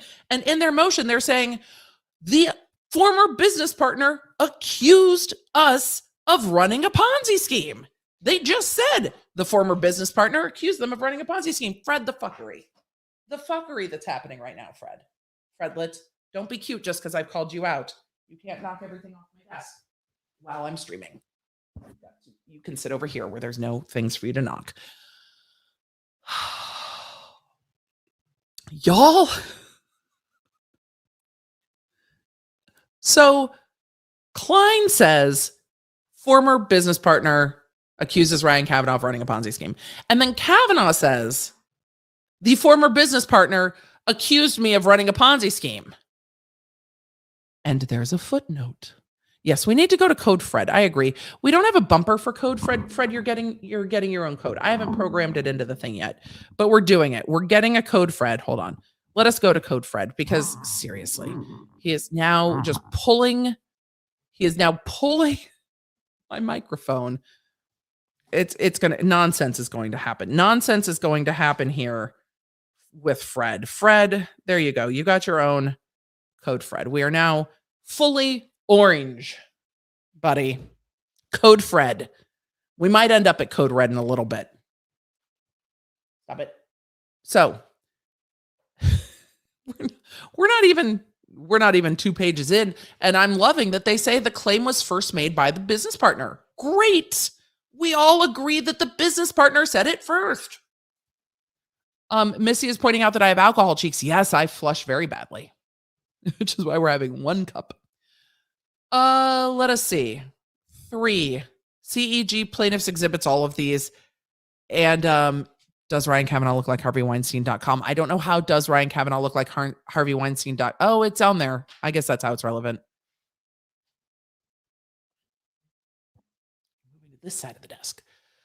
They go on to say go on to allege this false and defamatory claim was published in a Variety article in 2019. Yes. As we know, because that's what Ethan said in the podcast that they've quoted, that Variety published it. But the article was corrected and the claim retracted by both Elon Spar and Variety within hours. That doesn't quite accurately state what the Variety article says. Defendants knew the claim had been retracted when they began to repeat that the claim was made. Repeat it because it appears on the face of the article. Nonetheless, they passed off the lie about Kavanaugh as being endorsed by both Spar and Variety. Spar did say it under oath, and Variety still has it in the article. Variety didn't remove it from the article. If you go to the Variety article today, it still says it. It's still the headline of the article. Okay. By defendants' own admission, since June 11th, 2021, they released at least 36 videos that discussed and disparaged Kavanaugh with the false Ponzi scheme claims. Well, it's not 800 or 600, as some creators are wont to do.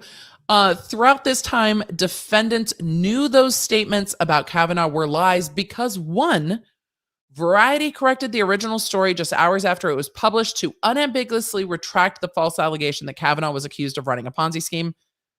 I don't think that's how that worked. 2, one of Kavanaugh's attorneys sent Klein and his counsel a letter on July 21st, notifying them that the accusation was false. We did see that in one of the other, was it the anti-slap that was in? You and your brother are just causing nonsense back there. Sorry, now we've got both cats playing with stuff on the floor. Despite knowing his statements were untrue, Klein failed to correct and retract his highly damaging statements. I still haven't seen damage. In fact, after being put on notice, Klein doubled down, continuing to repeat and republish his lies. Defendants' false and defamatory statements about Kavanaugh remain available online today and most likely always will. Well, if you win your lawsuit, then no, but I think that maybe they're admitting that that's not likely to happen, because if you win your lawsuit, this stuff should come down if it's defamatory, or the court should issue an injunction or a permanent injunction. if it's defamatory. The thing is, here's where I'm at with this. The retraction from Variety says the business partner retracts it now that they've settled. So the business partner said it under oath and then retracted it after a settlement was reached. So one could presume or decide for themselves that the statement under oath holds more weight than the retraction made after a settlement where somebody is, I don't know, monetarily motivated to make a subsequent statement. Perhaps, because Barr never said that statement's untrue. That's not exactly what's said in the Variety article. So I'm sure it's attached. In fact, it's attached down below. We'll get to the Variety article. It's so much easier when they link it. On November 29, 2021, Kavanaugh filed the suit against Ethan Klein and TEI, asserting claims for defamation and defamation by implication on defendants' incessant and repeated false accusation that Kavanaugh ran a Ponzi scheme. The court's going to be like, that's not what's happening. Klein said that the ex-business partner in Variety said that Kavanaugh had been accused of running a Ponzi scheme. This makes me so frustrated because it's just willfully misstating the thing, and you can't just willfully misstate it into a defamation suit. You can't just make it fit that way.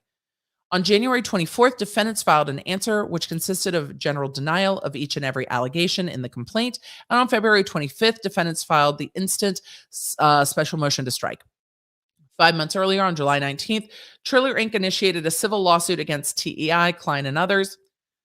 Those claims stem from Klein's declaration of war, I couldn't help myself, against Triller and his directive to his millions of online followers to leave false one-star reviews in the Triller app, in the Apple App Store, and Google Play Store.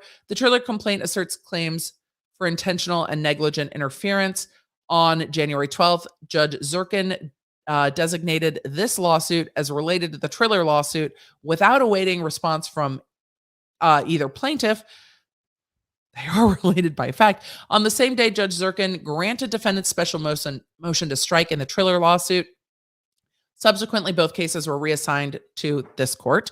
Pursuant to California Code 170.6, they issued a strike on the judge. The legal standard, we know the legal standard for the anti-SLAPP motion at this point. We have been over it quite a substantial amount of times. But they're saying defendants must show that their activities are protected under the anti-SLAPP statute, must establish that the claim arises from conduct and furtherance of free speech in connection with a public issue or an issue of public interest.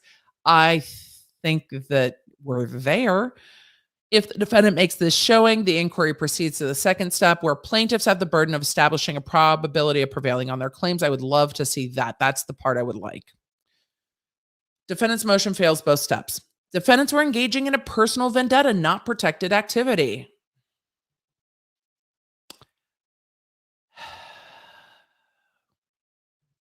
Defendants have failed to carry their burden of making a threshold showing that their incessant repetition of the debunked accusation.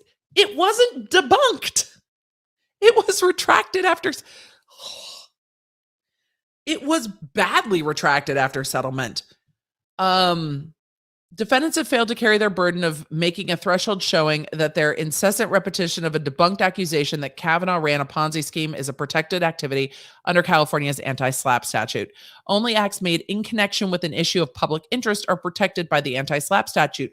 Weren't we all very interested? Aren't we the public? Weren't we all very interested in what was going on with the Triller lawsuit?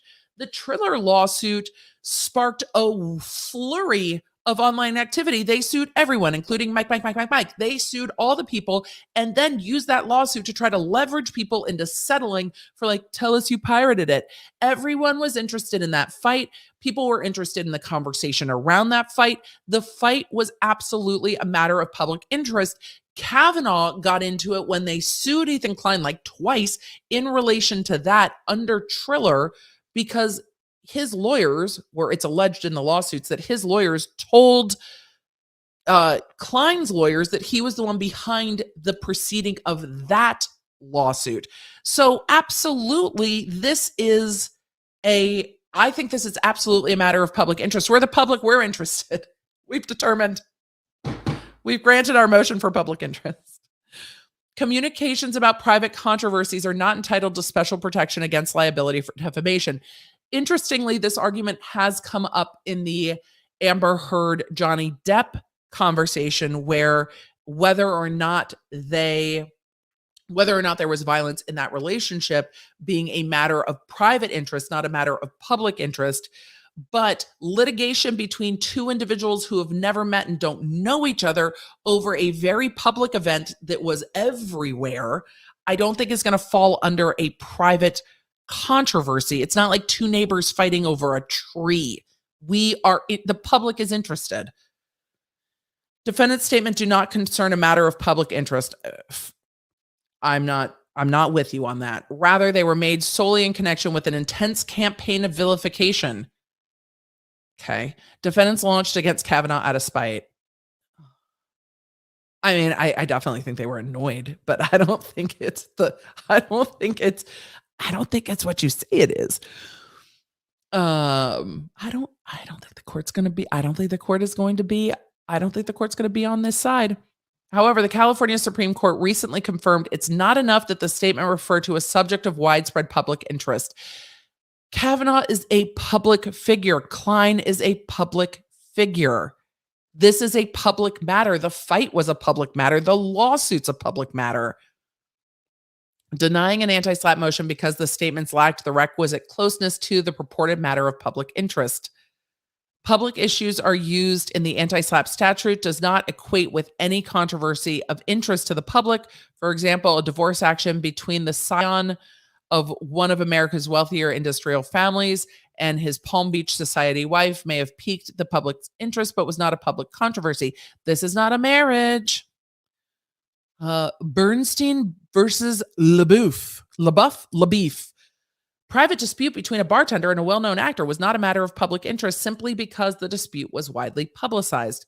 Instead, the statements must in some matter contribute to the public debate, and there must be a functional relationship between the speech and the public conversation about some matter of public interest from the Film On case. Defendant's conclusory assertion that Kavanaugh is himself a matter of public interest because he is a person in the public eye is not enough to satisfy their burden. The years-old retracted accusations that Kavanaugh was accused of running a Ponzi scheme, was not related to any ongoing public conversation. Well, he's the owner of Triller. Defendant's sole case in support of their position, Rand Resources versus City of Carson, held that the majority of the challenged claims were not subject to the anti-SLAPP statute. Instead, those claims arose from speech peripherally, why is that hard to pronounce after whiskey? Peripherally related to the issue of public interest. In reaching this conclusion, the court reasoned the conduct providing this basis for plaintiff's claim has only the slightest bearing on whether or not or how the NFL stadium should be built, nor does it concern any comparable matter of public interest. I don't know if we're going to get there on this one. I think they are related. Defendants' false and defamatory statements are actionable liable. Well, the statements as you say them are not the statements as the defendant said them, but okay. Here, Kavanaugh has established the requisite probability of success because his evidence shows defendants repeatedly republished an accusation about him they knew to be false and defamatory. The accusation was a statement of fact that was not protected by any privilege. Defendants published provably false assertions of fact. Defendants concede that they repeatedly published podcasts featuring the claim that Kavanaugh no, they didn't concede that. They conceded that they published podcasts saying that Kavanaugh was accused of operating a Ponzi scheme by his ex-business partner. The difference matters. It annoys me that they continue to misstate it throughout this. Whether a person runs a Ponzi scheme is a factual matter. There is no wholesale defamation exemption for anything that might be labeled quote unquote opinion, because such a rule would ignore the fact that expressions of opinion may often imply an assertion of objective fact. Accordingly, courts do not consider whether a published statement is fact or opinion, but rather whether a challenged statement is reasonably susceptible of an interpretation which implies a provably false assertion of fact. Here, defendants claim that Kavanaugh ran a Ponzi scheme. Just see my rant earlier. A Ponzi scheme is, quote, a form of fraud in which belief in the success of a non-existent enterprise is fostered by the payment of quick returns to the first investors from money invested by later investors. Whether a person runs a Ponzi scheme is a factual matter. Either the enterprise uses new investors' money to pay existing investors and conceal a lack of actual revenue, or it does not. Moreover, providing the source of the false allegation does not render it opinion based on disclosed fact. I don't think anyone's saying it's opinion. That is law. Let's see what else they are alleging. Even if this were when, quote, the speaker states the facts upon which he bases his opinion, if those facts are either incorrect or incomplete, the statement may still imply a false assertion of fact. So this is where they get into the defamation by implication, that even that it might imply that the thing is true. Here, Klein told listeners that Variety and Spar said that Kavanaugh ran a Ponzi scheme. Oh, so they can differentiate between the two. There it is. We can differentiate between the two types of statements. Klein told listeners that Variety and Spar said that Kavanaugh ran a Ponzi scheme. But nearly every time that Klein repeated the accusation, he concealed the fact that both sources had retracted any such claim in the same article on which he relied. It's not going to change the fact that he made the statement under oath, because he did make the statement under oath. That's factual. Because the disclosure was critically, quote, incomplete in the way that rendered it false, the disclosed basis was insufficient. That's good. That's going to take some work to get there. Context does not undermine the factual nature of the false claims. As courts recognize, California law does not immunize online rhetoric when the rhetoric is factually specific and capable of being understood as an assertion of fact. The emphasis that the claim came from Variety magazine and a former business partner of we can say we know. Interesting. Of Kavanaugh's, and on occasion stated that the business partner's claims were made under oath. I lost that sentence somewhere in the middle. As courts recognize, attributing a claim to credible sources makes it more likely to be understood as fact. Let's see. The thing is, the statement is that these publications said this thing. So either those publications said the thing or those did not say the thing. And we've all read the publication multiple times, and the publication said the thing. So I don't know how they're going to get there, because saying that Variety says that Variety says that he was accused by ex-business partner of doing this, that is what it says. So at the end of the day, trying to say it's defamation by implication because it was not factually complete is interesting. It's like, the existence of other non-actionable statements in the publication does not undermine this reality, they say. Defendant's assertion is false. There was no Ponzi scheme. I don't think he said you ran a Ponzi scheme. Klein said you were accused of running a Ponzi scheme. I can't run down this rabbit hole anymore. I cannot. No one said there was a Ponzi scheme. They said he was accused of it. We're not even paying attention to you. I feel trolled by that argument. The challenge statements are not fair reports of judicial proceedings. Oh, really?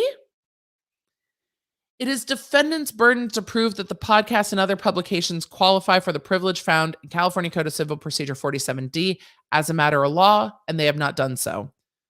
Let's see. They cannot meet the burden for a variety of reasons. It's an odd place to put a footnote with a case site, but okay.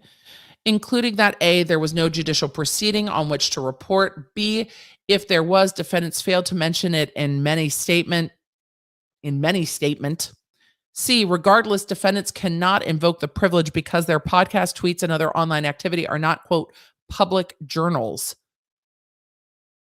Huh? Oh, they're trying to, okay. They are trying. It might be the whiskey. It might be the languaging.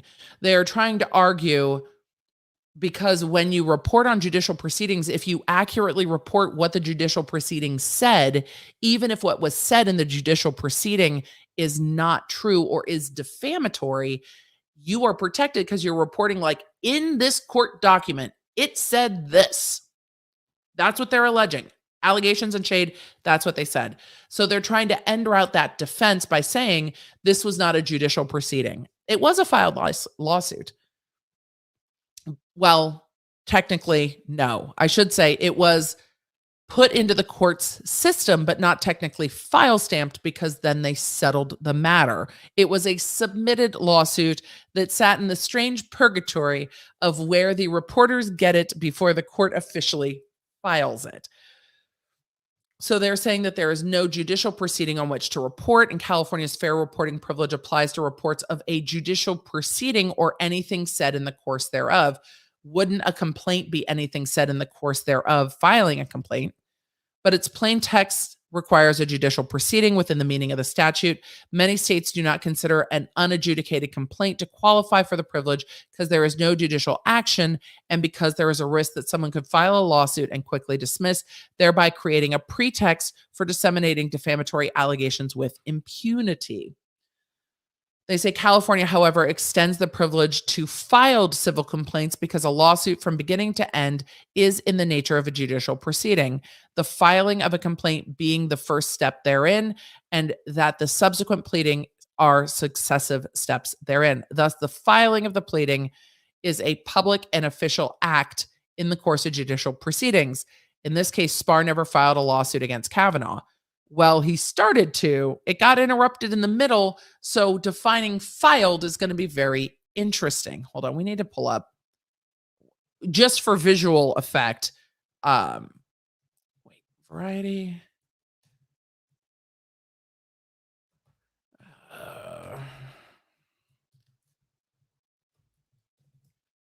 It's so funny. I put in Variety Ryan Kavanaugh, and it pulls it right up, probably because I've Google searched it before. So, again, the headline did not change. In the Johnny Depp Sun suit, the headline changed. The headline did not change. Variety did not get sued. Variety has the unfiled suit attached, and it does say unfiled. And it has, let's see, it has this one, Elon Spahr plaintiff versus Ryan Kavanaugh. And then it has this one, Entertainment Stock X, the company versus Elon Spahr. So these were the competing lawsuits that were both filed, and it included both of them. But this one, I couldn't remember what the language was here. Let me try to pull this up a little. Oh, no, I didn't want to do that. This clearly says unfiled. So it was submitted, and it will be interesting how the court decides what's filed, what's not filed, because this is a verified complaint signed under penalty of perjury. So let us continue on. Spahr never filed a lawsuit against Kavanaugh. The two settled their dispute prior to litigation, as conclusively demonstrated by the fact that the LA Superior Court has no record of any lawsuit by Spahr against Kavanaugh. Any defendants lack any potentially admissible evidence that litigation was initiated because they have only an unofficial copy of the complaint obtained online. And it does say through here, where is the retraction? Update. So this is at the bottom of the article. You've got the headline that is unchanged since June 7th, 2019. And then you've got the update. Kavanaugh and Spahr appear to have mended fences. Kavanaugh's rep sent a statement Friday afternoon saying they have satisfactorily resolved all their issues. The statement also accused Variety and Hollywood Reporter of having, quote, attempted to smear, we like the word smear, attempted to smear both Kavanaugh and Spahr by quoting from their lawsuit against each other, which they now say they submitted to the court by accident. That is Kavanaugh's statement. Unfortunately, what was in reality an employment dispute was blown way out of proportion by the press reports this morning. The fact that the private documents went public was a mistake. Neither was intended to be legally filed. Kavanaugh and Spahr are on good terms. In a separate comment, Kavanaugh sought to take back some of the allegations from the lawsuit. Let's see. Where are the statements by Spahr? Here we go. So that was all Kavanaugh's side. Spar apparently has some regrets as well, saying that Kavanaugh is not really running a Ponzi scheme as he was alleged in his suit, which is also posted below. Quote, Ryan has been funding the ESX operation himself, Spar said. To my knowledge, based on information provided to me, Ryan has and is investing heavily in the business, and any reference to ESX or any other related business as a quote unquote Ponzi scheme is not accurate. He is a visionary thinker, and I wish him the best of luck in his future endeavors. He and I have no remaining disputes. What's going to be argued by Klein's side, though, is, well, what he said under oath was this. You can say anything to a reporter. So was that said under oath? It's signed by penalty of perjury. It's online. So was it said? Yes. Was it alleged? Yes. Was that allegation seemingly retracted, not under oath? It's in there. They settled. But does that undo the fact that it was said at one point for the purpose of a defamation suit? They say even if Spar's draft complaint were cognizable evidence, it would not suffice to prove the fact of a judicial proceeding, which does not encompass possible precursors to proceedings. The reason they're getting into this is because they're saying, look, this defense is not going to survive. Therefore, we believe we can succeed on this lawsuit because we can show you that their defense will not survive. This isn't protected speech. Let's see. California law is clear. Litigation commences once a complaint is filed. Yet defendants would inexplicably have this court supplant the reasoned decisions of the California legislature. I mean, let's not go overbroad with the California legislature's reasoned decisions and extend the fair report privilege to unfiled complaints. As the authorities make clear, interesting to refer to the legislator as the authorities. As the authorities make clear, non-existent lawsuits do not qualify for proceedings. Well, it's obviously not non-existent. It exists. Despite this authority, in an emphatic footnote, defendants cite Courthouse News Service v. Planet for the proposition that the unfiled complaint qualifies. Courthouse News, however, and that's the name of the case, address the question whether media organizations have a qualified right of timely access to newly filed civil, non-confidential complaints, not unfiled complaints like those at issues here. Well, the system considers them newly filed for the media system when they hit the media portal. So it'll be interesting how the court parses that. I'm actually very curious to see it. And in any event, that case does not control because it concerned the First Amendment right of access to court records and not the question of what constitutes a judicial proceeding under California law. Okay. Holding that right of access do not control what constitutes judicial proceeding under Sipple versus Found. In many statements, Klein did not mention the draft complaint at all. Even if that were not the case, quote, to be covered by the fair reporting privilege, the publisher must attribute the material to the official proceeding that is being relied on. Well, the Variety article still says a thing. The Variety article still says a thing. They didn't retract it to the point where they changed the headline, which they are capable of doing.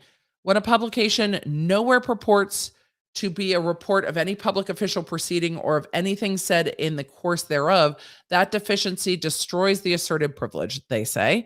Here, defendants repeatedly failed to attribute their assertions to a pleading or a court of law. Instead, Klein often said that the statements came from Kavanaugh's ex-partner, footnote 13, and then they cite to the podcast and Twitter, Variety, and LA Magazine, and then they cite to their exhibits attached. This failure renders his statements categorically ineligible for the privilege created by Section 47D. They say the podcast and defendants' other publications are not public journals. Defendants' YouTube videos, tweets, and other online postings are categorically ineligible for the fair report privilege. For another reason, too, the privilege applies only to reports appearing in a public journal under California Code 47D, although the statute was amended in 1895. 1895 to add this limit on applicability. The issue of what qualifies as a public journal has been infrequently litigated since that time. Well, what do you consider? Do you consider it a public journal or not? Is it a journal available to the public? I'm curious. It doesn't mean it's a matter of law, but I'm just curious. Historical and statutory notes noting, quote, the 1895 amendment restricted the application of subpart 4 to a report in a public journal. I think that a court's going to find public journal to include something available to the public that can be read or viewed. Let's see. But at the time the law was written, public journal appears to have been synonymous with newspapers and periodicals. And I would analogize. YouTube, Twitter, podcasts are analogous to newspapers and periodicals. I would just say that. Then they get into the Black Law Dictionary definition of a journal. Okay. They say here, Klein's public rantings do not qualify for privilege. Several occurred on Twitter, and because social media is not a public journal, they do not qualify.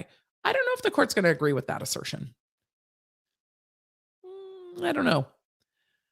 Nor can his podcast fall within the definition of a public journal because it is a broady talk show focused on Mr. Klein's many interpersonal disputes. Well, there are tabloids that are periodicals. Would they be considered journals? Like, is Us Weekly a journal? What about The Sun? Is The Sun a journal? There's plenty of tabloids.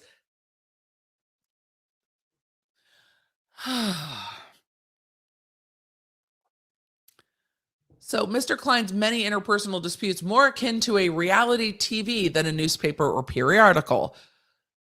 16, see the rest. Let's see. What are they trying to say? Plaintiff's Exhibit B, July 15th, 2021 podcast at 66.6, noting that an hour had elapsed and all they had discussed was Ethan's hatred of Ryan.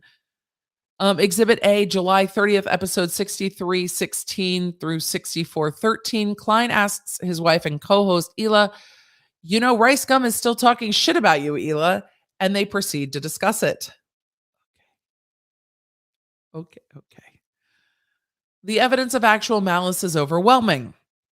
Assuming without conceding that Kavanaugh is a public figure, he is more than sufficient proof of actual malice to satisfy the standard applied to anti-slap motions.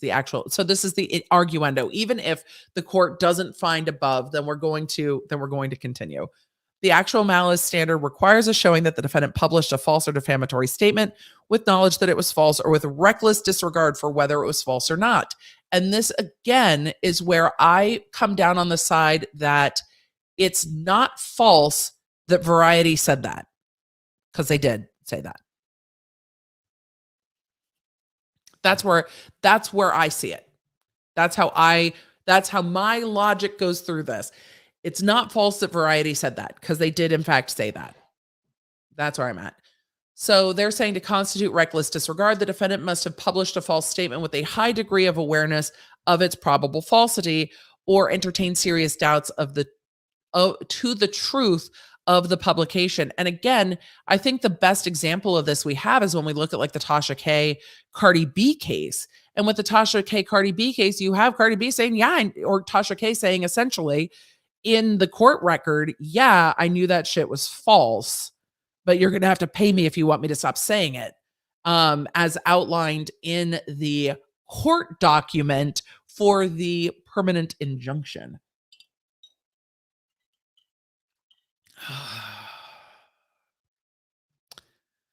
At the anti-slap stage, a public figure who sues for defamation must establish a probability that he or she can produce such clear and convincing evidence, but need not do so outright. Well, they need to show that they can, and you can't show clear and convincing evidence if it's true. You've heard me say that enough. The U.S. Supreme Court has long recognized that defamation defendants, quote, are prone to assert their good faith belief in the truth of their publications, so that plaintiffs will rarely be successful in proving awareness of falsehood from the mouth of the defendant themselves. Well, except in some very special cases that we've recently covered. Therefore, courts must be guided by circumstantial evidence. Here they say defendants were bitter over the copyright lawsuit. They used bitter. Kavanaugh Declaration 4 and 5, Klein Declaration 10, admitting motive. Footnote 17. Wait, footnote 17 doesn't take us to the thing. It just says, noting that evidence of a financial motive to defame can support a finding of actual malice. Fred. They go on to where I totally lost myself with Fred. Sorry. To exert pressure over their perceived adversary, Kavanaugh, they relentlessly harassed and sought to humiliate him, as well as seeking to damage his business. This is a familiar playbook. Klein has relentlessly harassed foes before. What? Okay. The way that they worded that is also odd. And they're saying admitting to as much, but attempting to justify the conduct.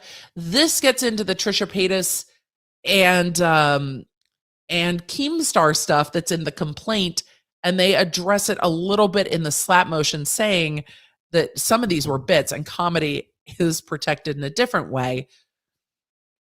It's interesting the way that it is characterized here. To that end, they say defendants dug up the old retracted Ponzi scheme allegation and began repeating it, along with a number of harassing claims designed to hurt Kavanaugh. Was 2019 that long ago? Because it feels like it from now, but from when this started, it doesn't feel like it was like so old. At the time, they say defendants knew that the Ponzi scheme claim was false because it appeared on the face of the Variety article, which Klein admits he viewed.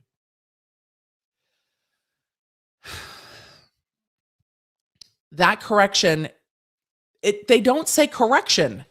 They say update, as if Variety is even unpersuaded by the update because people settle.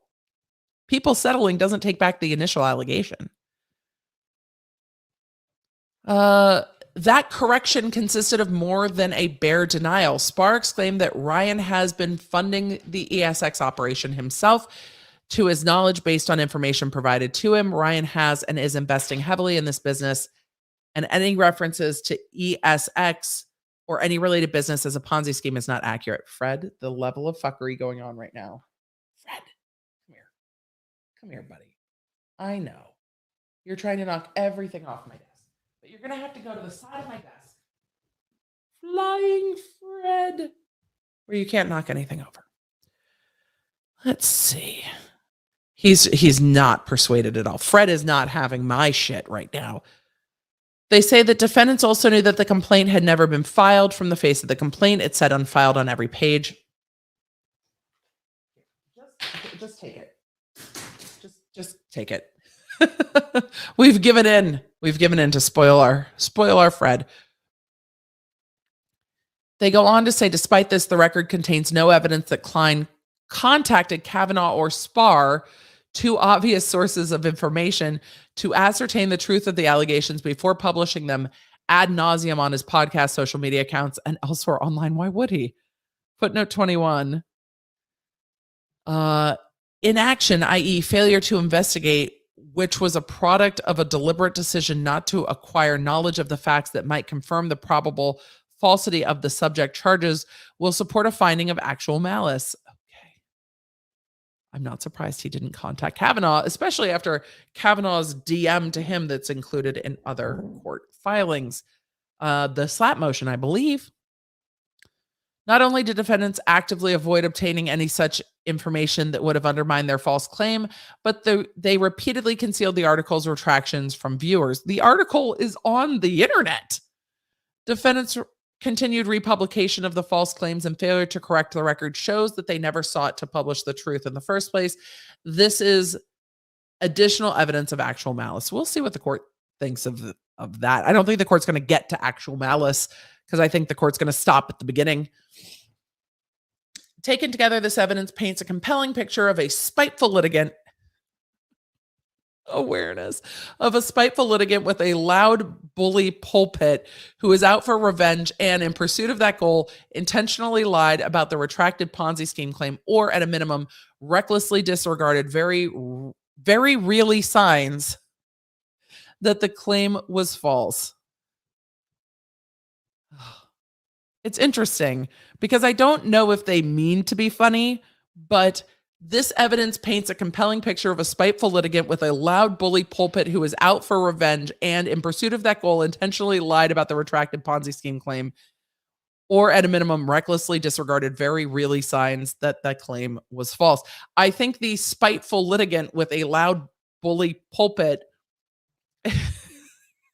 is an interesting way to describe maybe some of Kavanaugh's own actions that were in the anti-slap as well, including paying for dirt on Ethan, maybe. Despite the fact that Klein and T.E.'s eyes design is obvious to all but the most naive observers. Oh, foot soldiers, you're now naive. Defendants now argue that they acted reasonably and based on available evidence when disregarding information that contradicted their false claims. To believe that Klein simply made a good faith mistake or acted negligently when publishing the Ponzi scheme claims would ignore all the additional record of evidence of actual malice. Let's see. They go on to say, because the Ponzi scheme claim is not only defamatory, but defamatory per se, Kavanaugh need not prove special damages. Defendants' claims about Kavanaugh are not only false, they're defamatory per se. They charged Kavanaugh with running a Ponzi scheme, a form of criminal fraud. I agree that it's a form of criminal fraud. The accusation of criminal conduct, like embezzlement, theft, and false impersonation, falls within the grounds for defamation per se. I don't disagree that accusing someone of a crime falls within that. Whether these statements did that, I don't agree with. They say Kavanaugh did not have to demand retraction to avail himself of general damages. Kavanaugh was not required to comply with the retraction statute because it only applies to libels published in a daily or weekly news publication, or slander by radio broadcast, which none of the challenge statements are. Is a podcast not radio? Initially, several of the challenge statements were unquestionably not published in sources covered by California Civil Code 48AA, including statements that appeared on Twitter and the website, Does Ryan Kavanaugh Look Like HarveyWeinstein.com? The defendant's podcast, The Balance of Disputed Publications, Fair No Better, and the defendant's podcast, Kavanaugh's claim does not arise from a, quote, slander by radio broadcast because they are neither broadcast by radio wave nor are they slander. Okay. Holding that communications posted on internet are properly characterized as a libel rather than slander, since internet postings are written, albeit electronically communicated. I would have to look at that case to see how they're determining written. Are they determining that video and audio publications are written in the way they're transmitted? This is where law gets complicated, because is a podcast not a radio broadcast? Is a YouTube video not more like a radio broadcast than it's like a publication? That's where law gets very interesting, and old law gets interesting to discuss. And here they are saying that the H3 programming at issue in this suit sometimes airs on a weekly basis. It often takes weeks at a time off, unlike actual news publications. For example, for 1 week between August 12th and 19th, the H3 podcast channel was banned from YouTube for terms of service violations. Okay. And then they say, see the exhibits. I don't know. Did Ethan say that? Why they were banned? Was it for terms of service violations, or was it for people reporting that? The H3 podcast also recessed for 1 week in September. Later, it took off an additional 3 weeks around the holidays. Thus, during the time defendants defamed Kavanaugh, none of the programs at issue in this suit aired, quote, at least once a week. And those are the only programs that matter here. Second, it does not qualify as a news publication under Section 48A, which originally applied to newspapers but was amended in 2015 to ensure that weekly and online publications, it says weekly and online publications, are afforded the same protection. as is afforded to a daily newspaper, to the extent that the weekly and online publications perform the same news disseminating function as a daily newspaper. I don't know. Do you guys get your news from? It's a different kind of news, but there is news in there. You let me know what you think about that. Let's see. It goes on to say Kavanaugh demanded a retraction and defendants failed to comply. So they're arguing in the anti-SLAPP, it talked about it. They're arguing that Kavanaugh complied with Section 48A and sent a retraction demand letter to Klein and his counsel on July 13, 2021, specifying that the Ponzi scheme claims were false, defamatory, and needed to be corrected and retracted. That was included in the anti-SLAPP, and it didn't specify which statements, which I think was the issue. So they're saying that this satisfied the law's requirement of a written notice. We're not going to get into that too much. Here, defendants claim to have complied with the retraction demand by stating, oh, I'm supposed to make this disclaimer, okay? And this is what we read earlier. This is what we read earlier, and this was also in part of the complaint, but this was in the notes up above as well. Issue preclusion cannot be applied here because the issues differ. Under the heading General Principles of Issue Preclusion, defendants include a request that this court treat several issues as having been established in the Triller action. 1, Kavanaugh is a matter of public interest under prong 1 of the anti-SLAPP.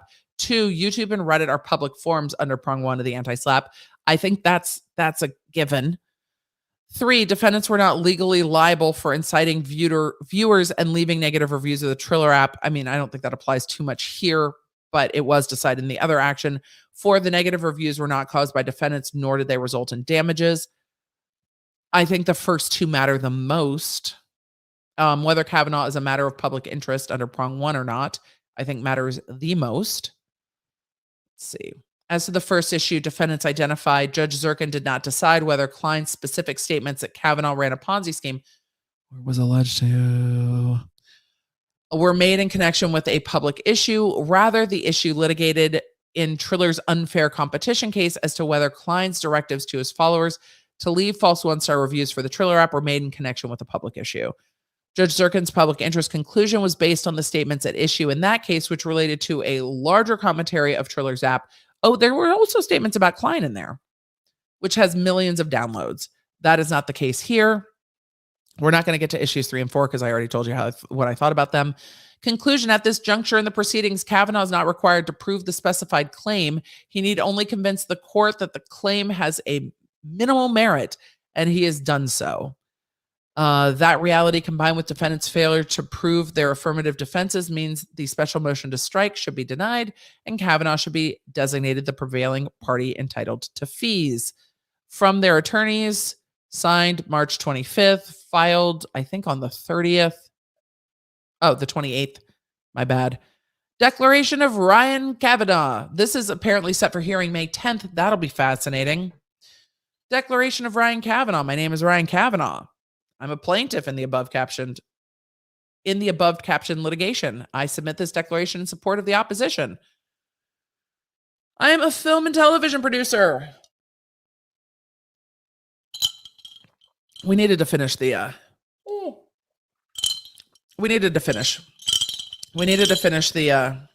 whiskey.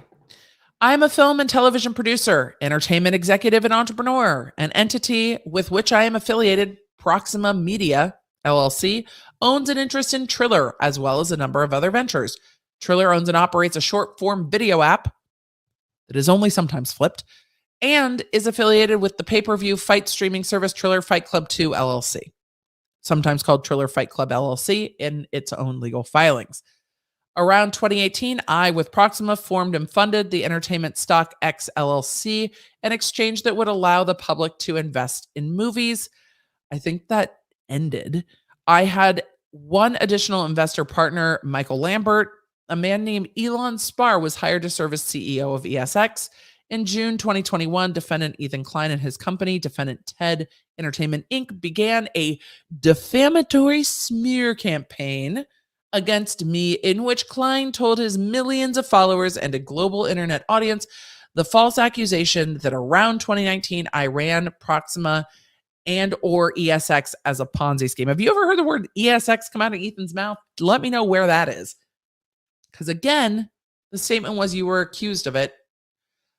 I have never met or heard of Ethan Klein prior to when he launched his campaign of harassment against me, but prior to that, Trailer Fight Club 2 had sued Klein for copyright infringement over an April 2021 incident in which Klein illegally obtained a copy of a pay-per-view fight and posted a video of himself watching the illegally obtained content. I am not a party to Triller's copyright infringement lawsuit, but Klein has made clear that he decided to target me to retaliate for Triller's lawsuit against him. The accusation that I ran a Ponzi scheme is absolutely false. I am not, nor have I ever been, running a Ponzi scheme. I'm glad we cleared that up, but that's not the statement at issue. Words matter.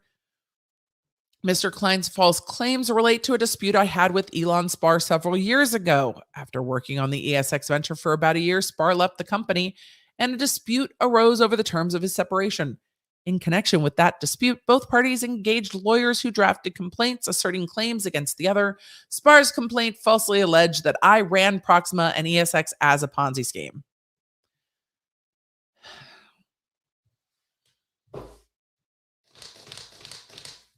Okay, look. I have yet to see where Klein said anything other than Spar or Variety alleged that Kavanaugh ran a Ponzi scheme.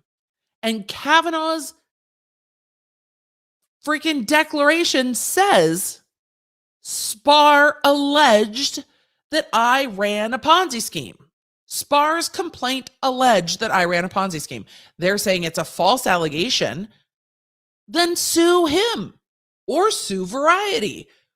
But if somebody's saying that that was alleged, you're saying that that was alleged.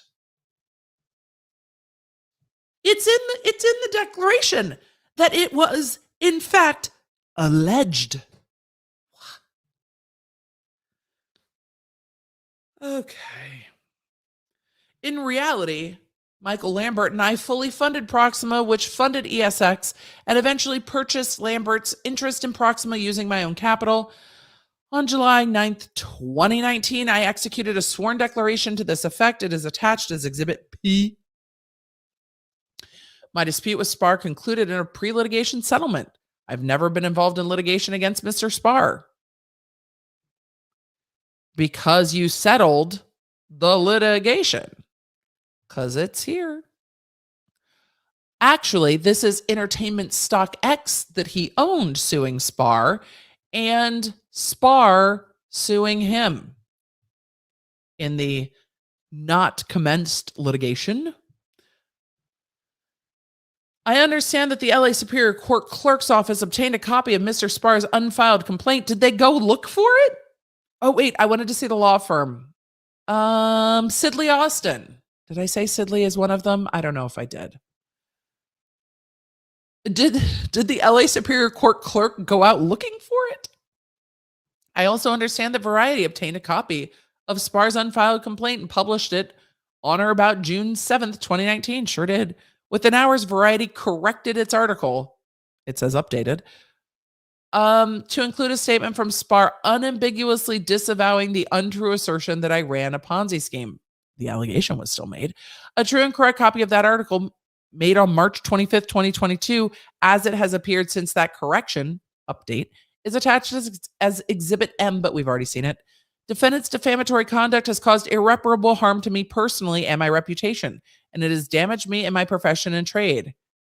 But in the other lawsuit, Triller has done well, and I haven't seen any allegations of damages.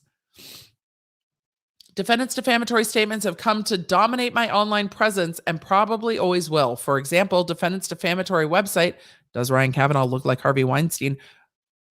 Saying someone looks like someone is now defamatory? I didn't know that was a thing. Which contains the Ponzi scheme allegation. Keep reading, Emily. Is the second result on Google when searching for my name. Is it really? Wait, let's go to Google. Is it really almost 10 o'clock? I guess it is. Okay. We have to go to Google.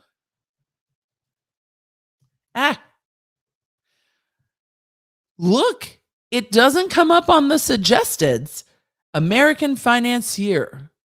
Wiki comes up, then IMDb, then videos from H3, then LinkedIn, then his own website, then Forbes, then an LA Mag article, then his Twitter, then his Instagram, then a Deadline article. We're not even on the first page. Then Crunchbase, then Medium, then Vulture, then Trump Triller and the Return of Kavanaugh. Ryan Kavanaugh, Wikipedia has become anti-democratic. Oh, that's from 4 days ago. I don't see it. It hasn't come up yet. Let's see. But it's down here on one of the most asked questions. I missed it. You guys said I missed it. Okay, it's second or third. Did I really miss it? Oh, it is. I skimmed right over the Wikipedia because I saw the Wikipedia. You're right. I did miss it. Yep. No, it's second. Okay, accurate. We've fact checked. You guys are like, don't fact check Google when you've been drinking. Yep, it is. It sure comes up second. Oh, that's fair. All right. And it has its own little question box. All right. It was on the first page. I got it. Thanks, chat.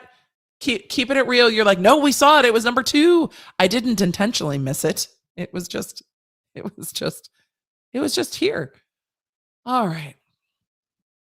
Ethan Klein has publicly admitted to creating this website and has promoted it on Instagram, encouraging his millions of fans to drive traffic to the website and increase its prominence on Google search results.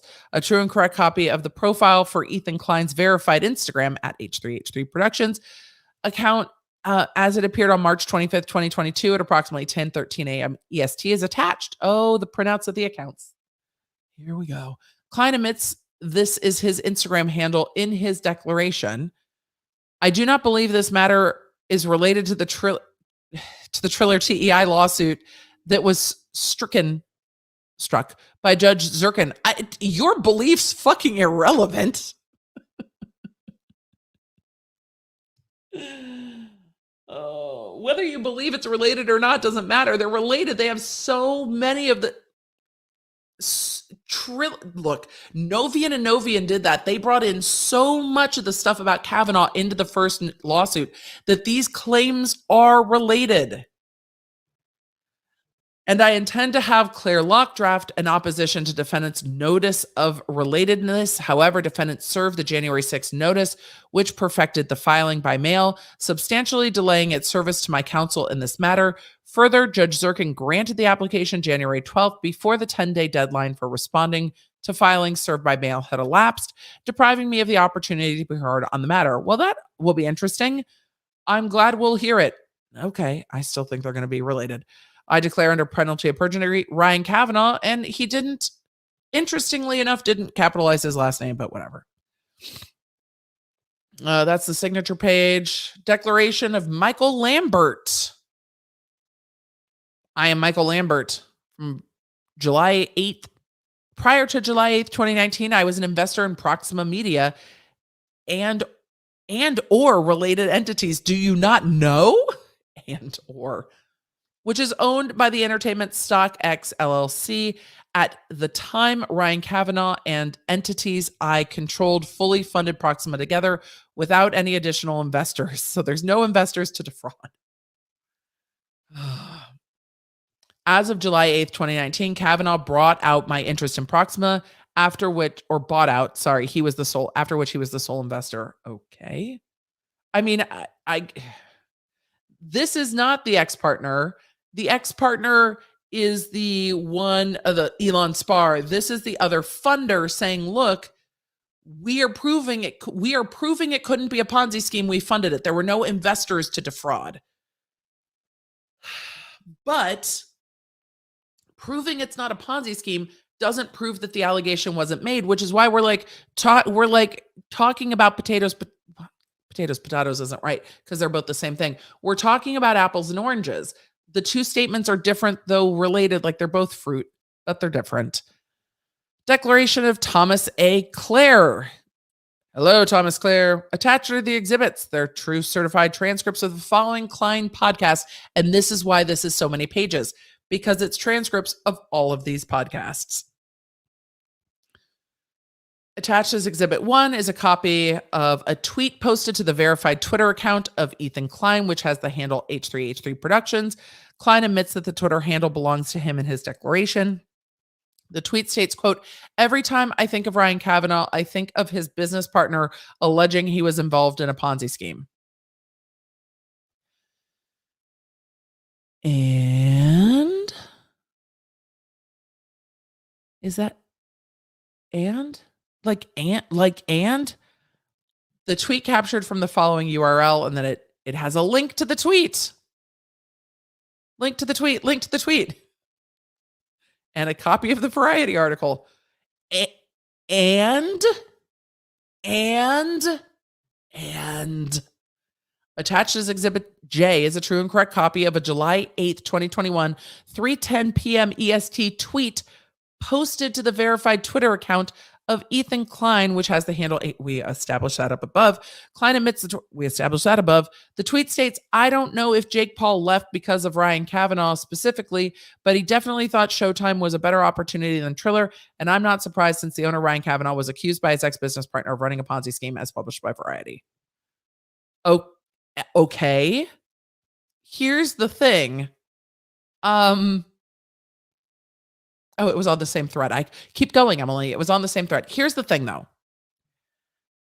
Was Ryan Kavanaugh not accused by his ex-business partner of running a Ponzi scheme? Because it feels like that accusation was made under oath and later updated. Continuing on. As Exhibit K is a true and correct copy of the website found at Does Ryan Kavanaugh Look Like Harvey Weinstein? The judge is going to be like, what the shit have I stepped into? Attached as Exhibit L is a true and correct copy of the website found at Does Ryan Kavanaugh Look Like Harvey Weinstein? Oh, they didn't link. That one's not hyperlinked. Captured on October 28th, 2021. Both versions of the website repeat the defamatory accusation that Kavanaugh ran a Ponzi scheme, stating, quote, we'll just go to the pictures, quote, "In 2019, Elon Spar signed a complaint under oath alleging that Kavanaugh persuaded him to go into business together under false pretenses. The suit was resolved out of court. The story was covered in the July 7th, 2019 Variety article, quote, Ryan Kavanaugh accused by ex-business partner of running a Ponzi scheme, source article." And this is current version Exhibit K.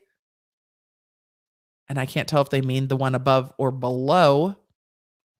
But the one below says, in 2019, Elon Spar signed a complaint under oath alleging Kavanaugh persuaded him to go into a business together under false pretenses. The suit was resolved out of court. The story was covered by a June 7th, 2019 article. Ryan Kavanaugh accused by ex-business partner of running a Ponzi scheme. Is the difference that they added the source article link? Okay.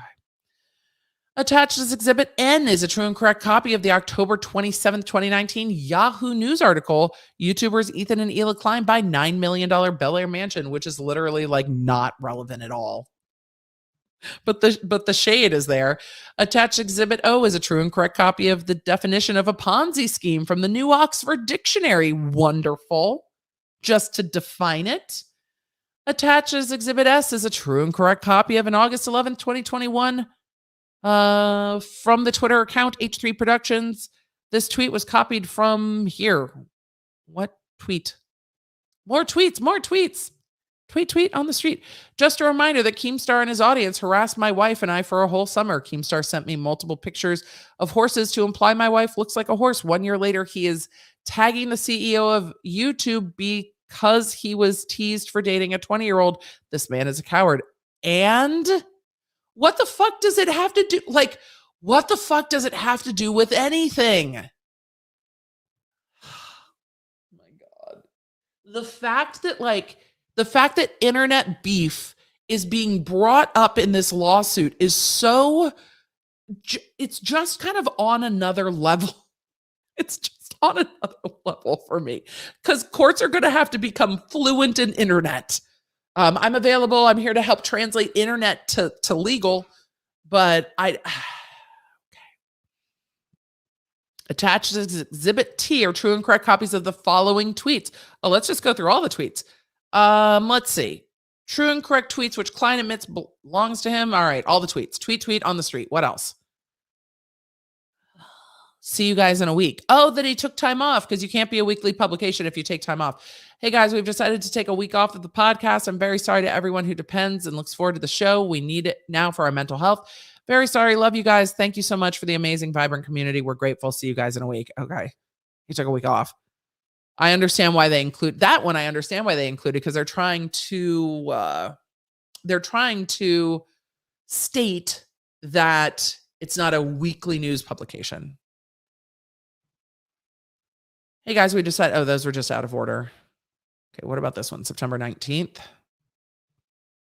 Hyped to be back tomorrow.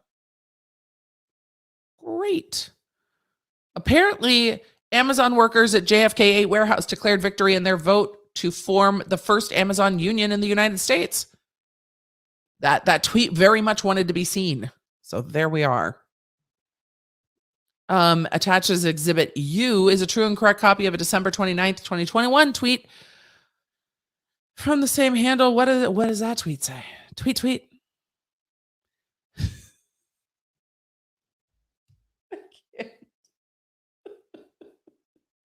Is this also printed out in the exhibits? It has to be.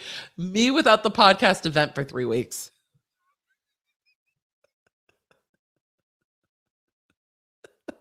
I just.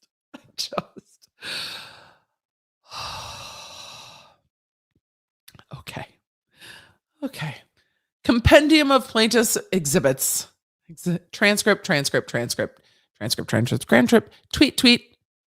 Image of does Ryan Kavanaugh look like Harvey Weinstein? Other image of does Ryan Kavanaugh look like Harvey Weinstein? The Variety article, the YouTubers buy a $9 million mansion. Oh, that's where we're going next. The Ponzi scheme definition, the declaration of Ryan Kavanaugh from July 9th, 2019 from an other related situation. An image of the H3 Productions Instagram account as it appeared on March 25th. Okay, so Q. Certified letter from the clerk of the LA Superior Court with regard to what? And then tweets. All right, let's go to the bottom of this and work our way backwards because I want to see what that certified letter is. The tweets are the last thing. It's kind of better with the pictures. Oh my God, the court being like, thank you for attaching the tweets. Thank you for attaching the tweets as their own exhibits. Let's see. Hyped to be back. Okay, we got all those.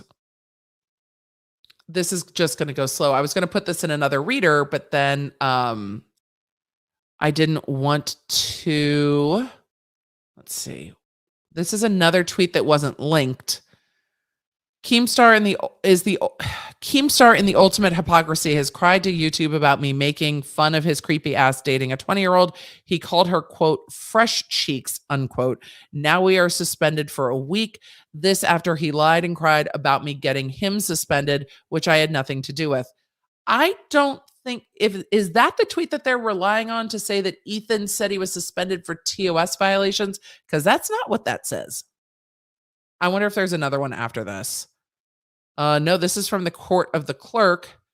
To show. Let's see. When is this dated?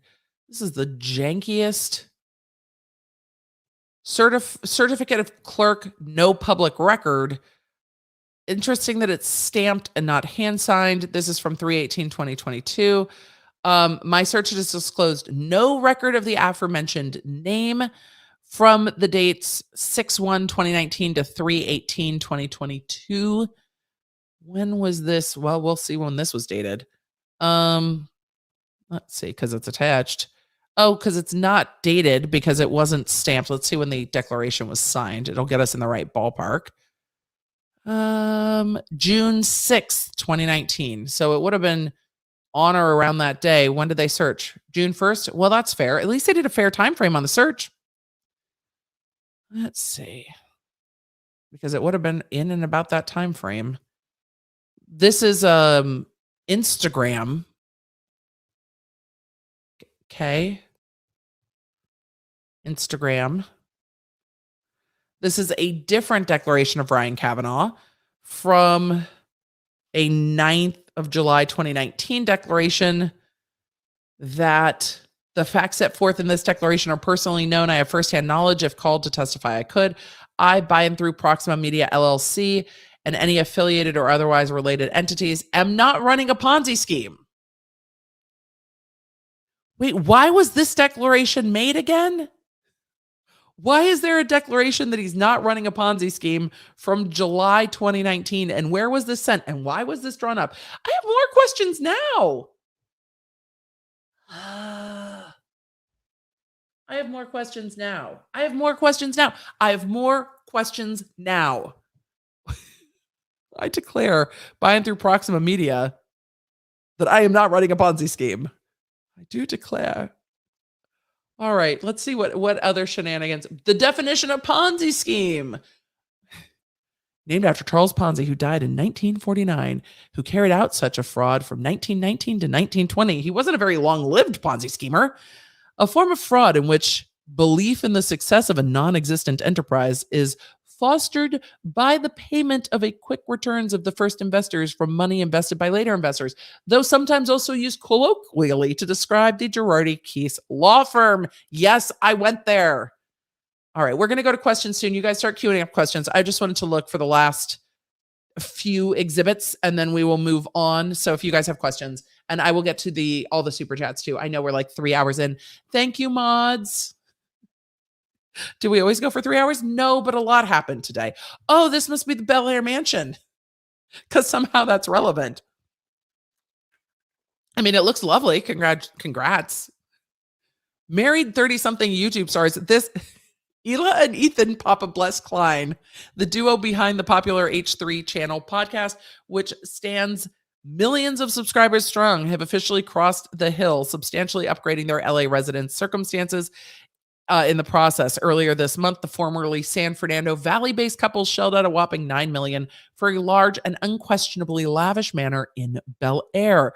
The Klein's property is located within the 24/7 guard-gated community, the very same enclave where media mogul Rupert Murdoch owns a $28 million vineyard estate that's just a few doors away from the YouTuber residence. I love that YouTubers are just moving into the bougiest parts of Bel Air, and they're just like, we're here. But you get to a level of public awareness where you need gated security. And clearly Ethan's talked about that in the last few weeks with people even getting into his gated community, which would freak me out. But I live in Tennessee, where if you're coming down my street, you're either lost or you're here to cause trouble. And we will know which very quickly. Generally, if you're on my street, though, you're delivering Amazon packages to my house. That's generally why you're here. Let's see. Which article is this? This must be let's see. Does it say update? Or does it say update? Where does it say update? Update. This just doesn't have the lawsuits attached, which this is the Variety article. Your Honor, this is the Variety article. This is what the Variety article says. But it didn't have a screenshot that those are attached. I don't know how much that really matters, truthfully. Let's see. I wonder. Yes, Rachel, go ahead and put questions, and I'm going to get there in just a second. And this gets into the websites. The rest of this is all transcripts. So after we get to does Ryan Kavanaugh look like Harvey Weinstein, it's all transcripts of the podcasts. You guys know which podcast the complaint covers because in the complaint, it says which podcast it covers. So I'm sure you have seen them. We are going to get to questions. That was a long one, I know, but we had so many things. We covered a ruling in the Maxwell case, the Petito Laundrie lawsuit, the Todrick Hall detainer, and a chocked full anti-SLAPP complaint that raises interesting questions of law that I am fascinated by. I now want to know how the law from the 1800s has updated. I also have more questions about the tortious interference with a body. I've got questions about that too. But they raise some interesting questions that, again, are interesting legal questions. I don't know how much it's going to matter for the practical purposes because the other judge was like, look, y'all, Reddit's not going to be attributable to anybody, so we're not doing that. YouTube's clearly YouTube and Reddit are clearly public forums, and Triller being an app is a matter of public interest. I think that Kavanaugh is the owner of Triller in connection with all of this is clearly going to fall within that. I'll be interested to see what the court says. So again, the court has to determine that this is a matter of public interest being discussed publicly. The public forum is not a question here. I also think that we're very easily at, yes, this is a matter of public interest. This isn't just a personal vendetta, because we've got a very large fight and these are all connected to it. It'll be interesting to see what the court says about the defenses here and the reporting privilege that are being asserted. It'll be interesting. It will be interesting. But again, just like on the other anti-slap, I think there's a very strong argument for anti-slap here, because the Variety article headline still reads, the headline's never been retracted. So reporting that the headline says that, I still think is not defamatory. It's saying the headline says this, and that accusation was made and it won't go away. So if they wanted to, like, just sue Variety and the Hollywood Reporter to change the headline, but they didn't. They're suing Ethan. So that's an interesting choice too. Like, why didn't you just sue them then? So let us get to questions. I've got questions. You've got questions. We've got questions. I saw a question about Pokemon Go. I have not gotten to finish today because I didn't get out to play. Could you say that again? Sorry, I couldn't hear what you said. Because I'm not talking to you. I didn't get to finish my Pogo April Fool's tasks today because all of the work things happened. All of the work things happened. Dan, hello.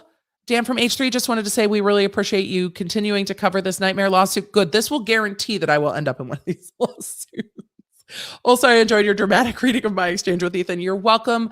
The YouTuber lawsuits we're going to keep covering. The first Triller lawsuit is what brought me into this truly, because they filed it against YouTube channels that they didn't even identify. And then Judge Anderson yeeted them. So I'm happy to cover it. It's good to see you. It looked like Vegas was fun. And so this lawsuit is a mess. The thing that frustrates me the most is the willful misstating of the statements that were said. If the statements are so defamatory, state them as they appeared in the podcast that you complained about. They are trying to say, well, Ethan saying, Ryan Kavanaugh is alleged of running a Ponzi scheme in Variety by his ex-business partner. They're trying to say that is Ethan saying Ryan Kavanaugh ran a Ponzi scheme. And they keep trying to narrow that phrase so that the judge hears Ethan Klein said Ryan Kavanaugh runs a Ponzi scheme. That's what they're trying to say in their motion, but that's not what's said in the statements of the podcast episodes. And so them trying to constantly narrow it feels very disingenuous to me. And we've covered a lot of defamation lawsuits on this channel because YouTubers be out here just saying stuff about Cardi B or Toddy Westbrook or whatever it is, or even the Alec Baldwin defamation suit. But I've never seen any of them couch the statements differently than the exact wording of the statement. And in that, it's normally like, this is the exact statement. Here's the transcript of the statement. Here's where it was said. Here, they couch the statements and then occasionally are like, well, this is what was said. And it's a very frustrating thing to read because my brain is constantly like, that's not what was said. That's not what was said. That's not what was said. And then you hear me going, that's not what was said. That's not what was said. And then I get stuck in like this infinite loop of annoyance. So now I'm in an infinite loop of annoyance. Hello, Amber, accountant who secretly loves law. First love. I mean, the law and accounting are not too dissimilar. Everyone's kind of doesn't understand what we do and gets frustrated with us a lot. And I think I would never be able to do accounting. Like that would make me crazy. But thank you for what you do. Leaf said, question, with YouTubers injured by YouTube's failure to enforce its guidelines and its inaccessible customer service, why no class action?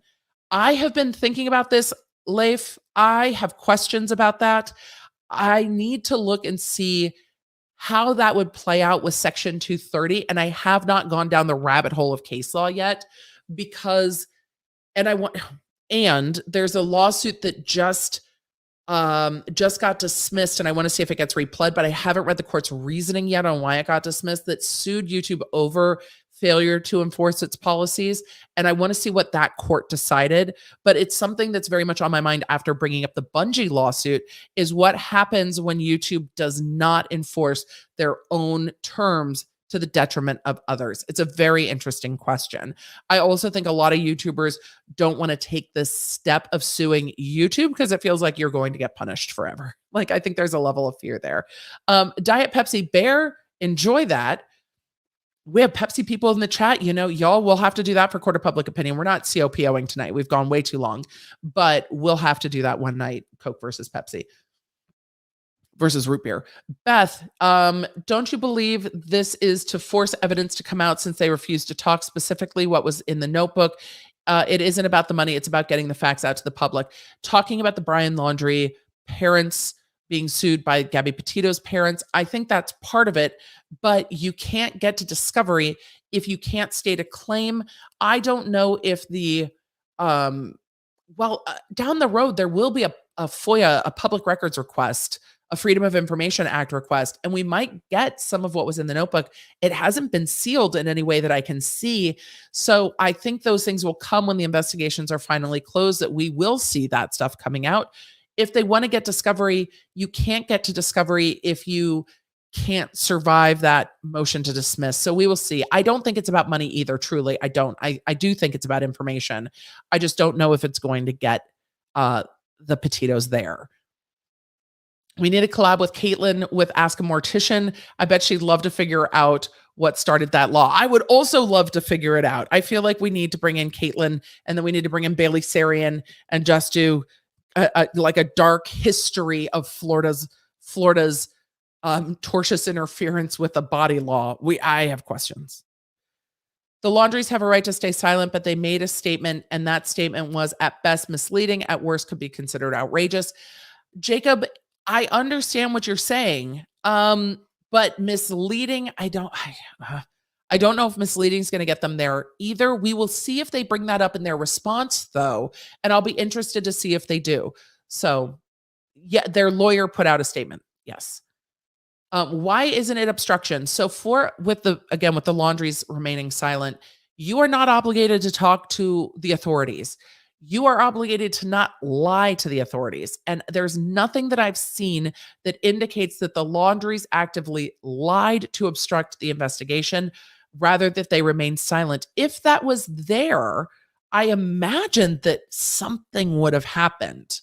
If those facts existed, they could be charged with that. I have to assume that those facts don't exist because they haven't been charged.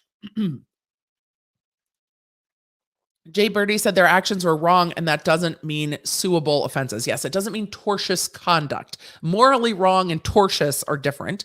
Is there any chance of accessory after the fact charges? The FBI closed their investigation, so I don't see federal charges. I don't know if the Northport police had any accessory after the fact stuff. I don't know. So we haven't seen it. I haven't seen enough to say yes. I would need more information to say, yes, you can charge accessory after the fact. They are hard cases to prove. There's quite a lot of evidence needed. And it's hard to prove what the Laundries knew and when, because again, if Brian was a suspect and was like hiding actively from law enforcement, it would be much, much easier to say, oh, well, you're hiding a fugitive in your home and therefore you're an accessory in this, you're obstructing, what have you. But we don't have those facts because he was not named until the arrest warrant went out. He was not named as a suspect in the homicide of Gabby Petito, and he was not charged until later in September. And by that point, from the coroner's report, it seemed that he was already deceased by the time he was charged with the using of the access cards. Hopefully that answers. Sending love to everyone involved. This whole case is heartbreaking. Caused nothing but hurt. Courtney, it's absolutely a heartbreaking case. It absolutely. Thank you for the super chat. Adblock Plus is your friend. I keep meaning to do that, Ryan. Thank you. I keep meaning to, and I keep forgetting.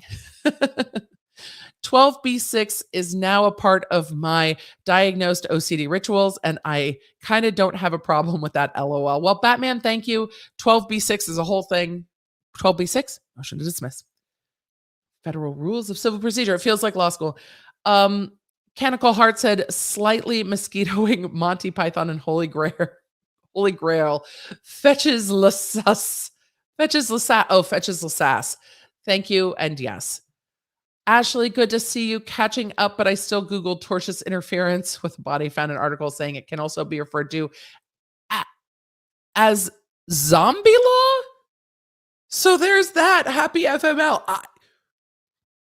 We just have a new topic for a deep dive. We just have a topic for a new deep dive. CNR, thank you so much. Welcome to the Court of Petty Sessions. Yeah, I mean that. Welcome to the Court of Petty is exactly what's happening when we get to this Kavanaugh lawsuit. It's Fred's party, and he'll wreck your desk if he wants to. Facts. Happy birthday to George. Fred's partying like it's his birthday. Little man's birthday's in January, but he definitely has stuff knocked all over my desk. A round of tuna water for the birthday twin paw nerds. Their actual birthday is January, but they are partying like it's 1999 over here. For the paw nerd catnip from too many F words. For the paw nerd catnip fund from, that's what threw me off, the form from the puppy in the picture.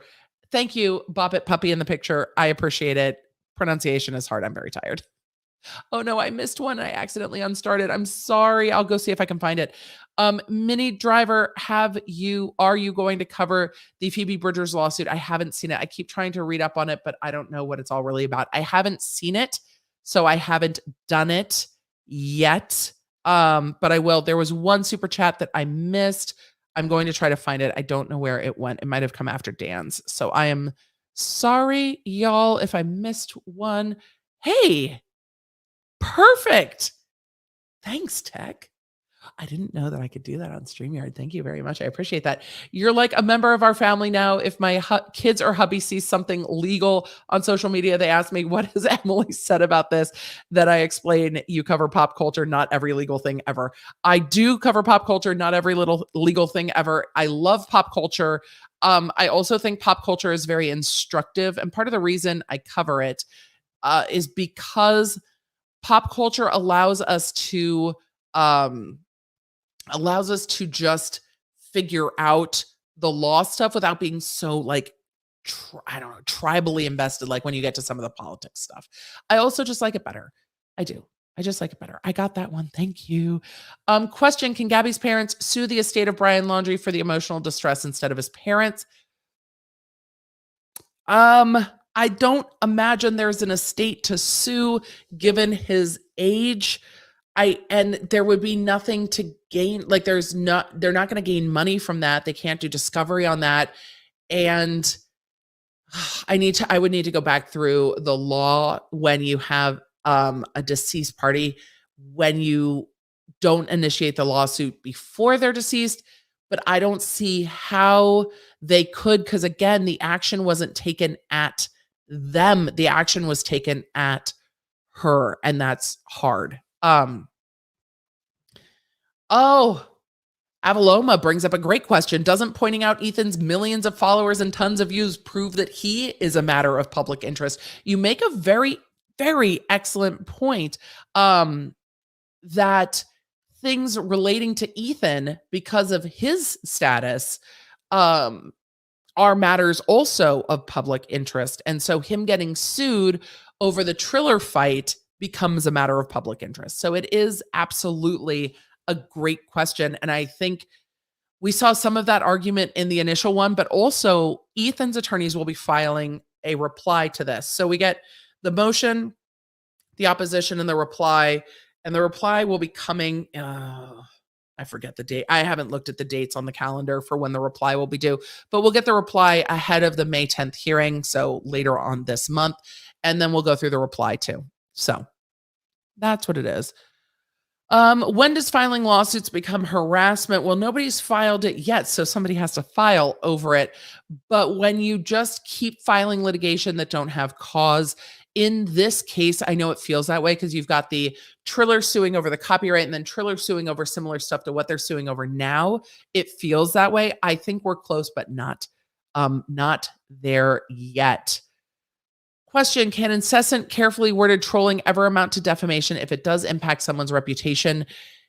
Oh, it's really hard to fashion a hypothetical because with law, it's really hard when things depend, but it depends because there's also torts for harassment. There's also torts for infliction of emotional distress. There's also like somebody who starts interfering with other people's sponsors. You get into that the tortious interference with contractual relations realm when it's like, oh, I see that you're sponsored by whoever, and I'm going to reach out to whoever and be like, stop sponsoring them. And if they drop it citing that, then you can start seeing where trolling can be a problem. So yeah, I can definitely see where a lawsuit might come up. Whether it would specifically be defamation, it depends, because defamation by implication does vary by state, and it can be hard with public figures. It can be. I didn't get to finish my April Fools, and I right now have not been taking friend requests just because I've been very full. So I see you guys in the chat saying hi to Dan. Dan fixed Ed's car with his mind. I love the love. It's good to see. Let's see. Always nice when the chat is a great place. Let's see. The thing with the Vanderbilt nurse has me potentially leaning towards getting a legal education. I can completely understand that. I will be covering it more. There's a lot more I want to read on it. So because people are like, can you break it down? I'm like, I can only tell you that this happened. I want to understand the reasoning that it happened, and I'm just not there yet. So question, what perfume do you like to wear? I am extra and a bit bougie. I really like there's a Louis Vuitton Coeur de something that I love. So that is what I wear. I will have to post the exact name because I don't remember off the top of my head. I always carry it into my sales associate. And I'm like, Jordan, this one. So question, is the Laundrie's legal right kind of the same as the Fifth, but via proxy, so to speak? Blondie Lux, that's a great question. No, it's their own. I think as this was going on, there was an investigation going on, and that the Fifth Amendment doesn't attach specifically because they were not at a point in proceedings where they were interrogated. So it's not that they have a right against, if you're asking about a right against self-incrimination, they don't have that right yet. It didn't attach, but they do have they don't have an obligation to speak, and they do have a right to remain silent. They can't be forced to speak against their will. So that kind of extrapolates in that way. But the right against self-incrimination hasn't attached yet. For a discussion about attachment of Fifth Amendment rights, see my coverage of the Duggar interview when the agents were like, hey, do you know why we're here? And he's like, is somebody downloading the things? He didn't say the things. He said the things. So the argument in those motions to dismiss was, oh, well, officers asked him this question and he hadn't been Mirandized, and this is violating his Fifth Amendment right, but it was a non-custodial interrogation. So there's limitations on when these things attach, much again, like the conversation about double jeopardy. It attaches at a certain point. It doesn't just like exist all the time. So question, can we discuss the GoFundMe legal issues with the Papini case? What rights does a donor have? I don't know yet. If the money isn't spent the way they thought it would be, I don't know yet. So let's see. Have you heard the Meghan Markle podcast sample? In my opinion, after hearing the sample, you heard him for inspiration. I haven't heard the podcast sample, but I will go look. I haven't, but I will. How does someone win a defamation lawsuit? CEG, my cover of the Cardi B Tasha K lawsuit, because that's the one we've covered that has been successful. Pocket Angie tip. Hey, Emily, love the slap, not like Chris Rock. I mean, sometimes we have to make some jokes. Oh my God, Law Nerds After Dark Zombie Law. That might just have to be what it is because I need to take it out of context of this case so we can have a little bit of sass about it. Question, are you going to cover the Vanderbilt nurse case? I intend to look into it more to make sure I understand it enough so that I can cover it in a helpful way. Because if I can't cover it in a helpful way, well, then I shouldn't cover it. Laura asks, this was on the agenda tonight with regard to the court fines going on in that lawsuit. It's going to get bumped to Tuesday. We'll see how high the fines are by then. And if I can even talk about that individual on this platform without getting completely yeeted. Joni Sue, good to see you too. Let's see. There's a few more super chats. Oh my God, it's 3.5 hours and then I have to bounce. Yeah, because it's like 10:30. No wonder I'm so tired. Susie is just being sassy. Susie's bringing the sass with the Sally sells seashells down by the seashore. At least you didn't ask me to do it in an accent, which I appreciate. You should collab with ZZ Dog MD. Ignore Susie. I will look. I also really like Christina Brawley, who is an anesthesiologist, and I will reach out to her. Let's go Code Orange more often. Love it. I know Fred got bored and probably went to go eat. I'm sure Travis hath stolen the cats. Question, how is Alex Jones defamation? I didn't say Alex Jones was defamation. Alex Jones is in the middle of the Sandy Hook case, and we can talk about the Sandy Hook case. We haven't yet, but he is supposed to sit for depositions and has refused to sit for depositions. And the court is now fining him by the day for failing to appear for depositions. So that's where we're at with that Sandy Hook case that is getting ready to go to trial. But that's where we're at. So if that is a case that is interested to you guys, we can cover it. We can cut as it's getting ready for trial. And that's the thing. When I don't get into a case at the beginning, there has to be a good place to get in. And with that one, as it's getting ready to go to trial, it's kind of a good place to get in. But also Sandy Hook hurts my heart, man. And it is a polarizing individual, but the court being like, no, you need to sit for depositions. The court is just like, here are the fines, like just drop the hammer. That's a fuck around and find out is going on in that case. And the court is not happy, like not happy at all. So there's a lot of fuck around and find out going on right now for Jones. What else? So that was kind of on the docket, but there's a lot to catch up on that I intended to podcast next week on that's getting bumped a little bit on the Johnny Depp Amber Heard case, because there's other stuff that needs to be covered for Wednesday. So there's a lot, and it does take the energy and time it takes to jump in to a new case is substantially more than continuing to roll on this case. So let's see. With the Jones case, I don't know if it's $36,000 a day. I think it increases each day. So it started at $25,000 a day, and then it increases by 25,000 increments for each weekday that he fails to sit.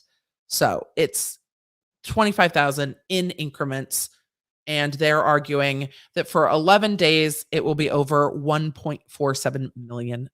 So that's what's going on there. Do you think they will legalize weed federally? God, Matt, I sure fucking hope so. It's dumb. It's dumb. It's dumb. It's dumb. And it would absolutely, the biggest problems I saw as the biggest problems I saw as a prosecutor with weed in California was that a lot of the legal dispensaries, and this was after it was legalized in California, a lot of the legal dispensaries were afraid to deposit their money federally because it's not legal federally. So there was a big banking disconnect, which led to people keeping large amounts of money on property that became a huge issue for robberies at dispensaries because they were known to be keeping a lot of their money on property and not through banks because it was operating mostly cash-based because of credit card processing companies not always working with it in the early days. So a lot of the problems or the criminal problems I saw coming from it were created by this disconnect between the states and the federal government. And it seems like A, the federal government could use a win for the midterm elections, and this I think would be a win for most people. And B, there is this disconnect when the states have something legal that's not legal federally with banking and money, and that creates a safety issue. So that's where I think you can regulate it like booze. You can regulate booze. You can regulate weed. It's going to be fine. Any sweet pranks from your boys today? I don't like pranks, and they don't either. So they just came in and were like, "Hi," which is good. So let's see. Question, will you be on Legal Bites if she follows through? Oh, she's absolutely going to follow through and stream the Johnny Depp Amber Heard case. I absolutely will pop onto her channel. I will be doing some live coverage here as well. Janelle said, don't sweat the alcohol flush, Ems. I get it pretty bad myself, so much so the bartenders often wonder why I look like a ripe tomato after I've downed a few libations. It is what it is. It is. And when I did my genetic testing, it's like alcohol flush response. Check. It just is, sometimes you got to go with the gifts you're given. It's gotten worse as I've gotten older for sure, but whatever. Susie, I hope the states start to address it. I do. I hope the states start to address it. So it's dumb. Emily's professional legal analysis. Yeah, it's dumb. It's dumb. I mean, if you want to focus on drugs that cause harm, focus on drugs that cause harm, but it's just dumb. And there's such a disconnect between the states and the feds that should be cleared up. So dumb. You're absolutely right, Tech. At 3.5 hours, it is absolutely twinkle time. Griffin is probably already annoyed. The cats are definitely annoyed, and I need to go to bed. So thank you all for being here. Thank you for the support. A huge thank you to our mods after another marathon night. We're going to have to do a shorter stream just so I can catch up on stuff because we covered a lot of stories, and I'm always like, we're going to go quick. And then it's always like, wait, bodies? What? And here we are 3.5 hours later. So thank you for being here. Thank you for being a Law Nerd. I don't ask enough, but go ahead and like and subscribe. It's a great way to support the channel. It supports me, and it lets the YouTubes know what I'm doing. And at some point, we have to be the most subscribed lawyer on YouTube just for bragging rights. Not to say I'm coming for Legal Eagle, but Devin is coming. He is taller than I am, though. I think a lot of the law tube's taller than I am, except maybe Rakeda. Anyway, with that, Law Nerds, it is time to go. I appreciate you. I will see you later. So long, farewell. Take care of yourselves. Have a great weekend. I'll see you live on Tuesday and around the social medias at the Emily D. Baker. It's time to go. Okay, love you. Bye. Connect with me everywhere. I'm at the Emily D. Baker. If you guys want to join the text, just text Emily.com. If you want to join the channel, lawnerdsunite.com. Happy to have you. Support what we do here on the YouTube.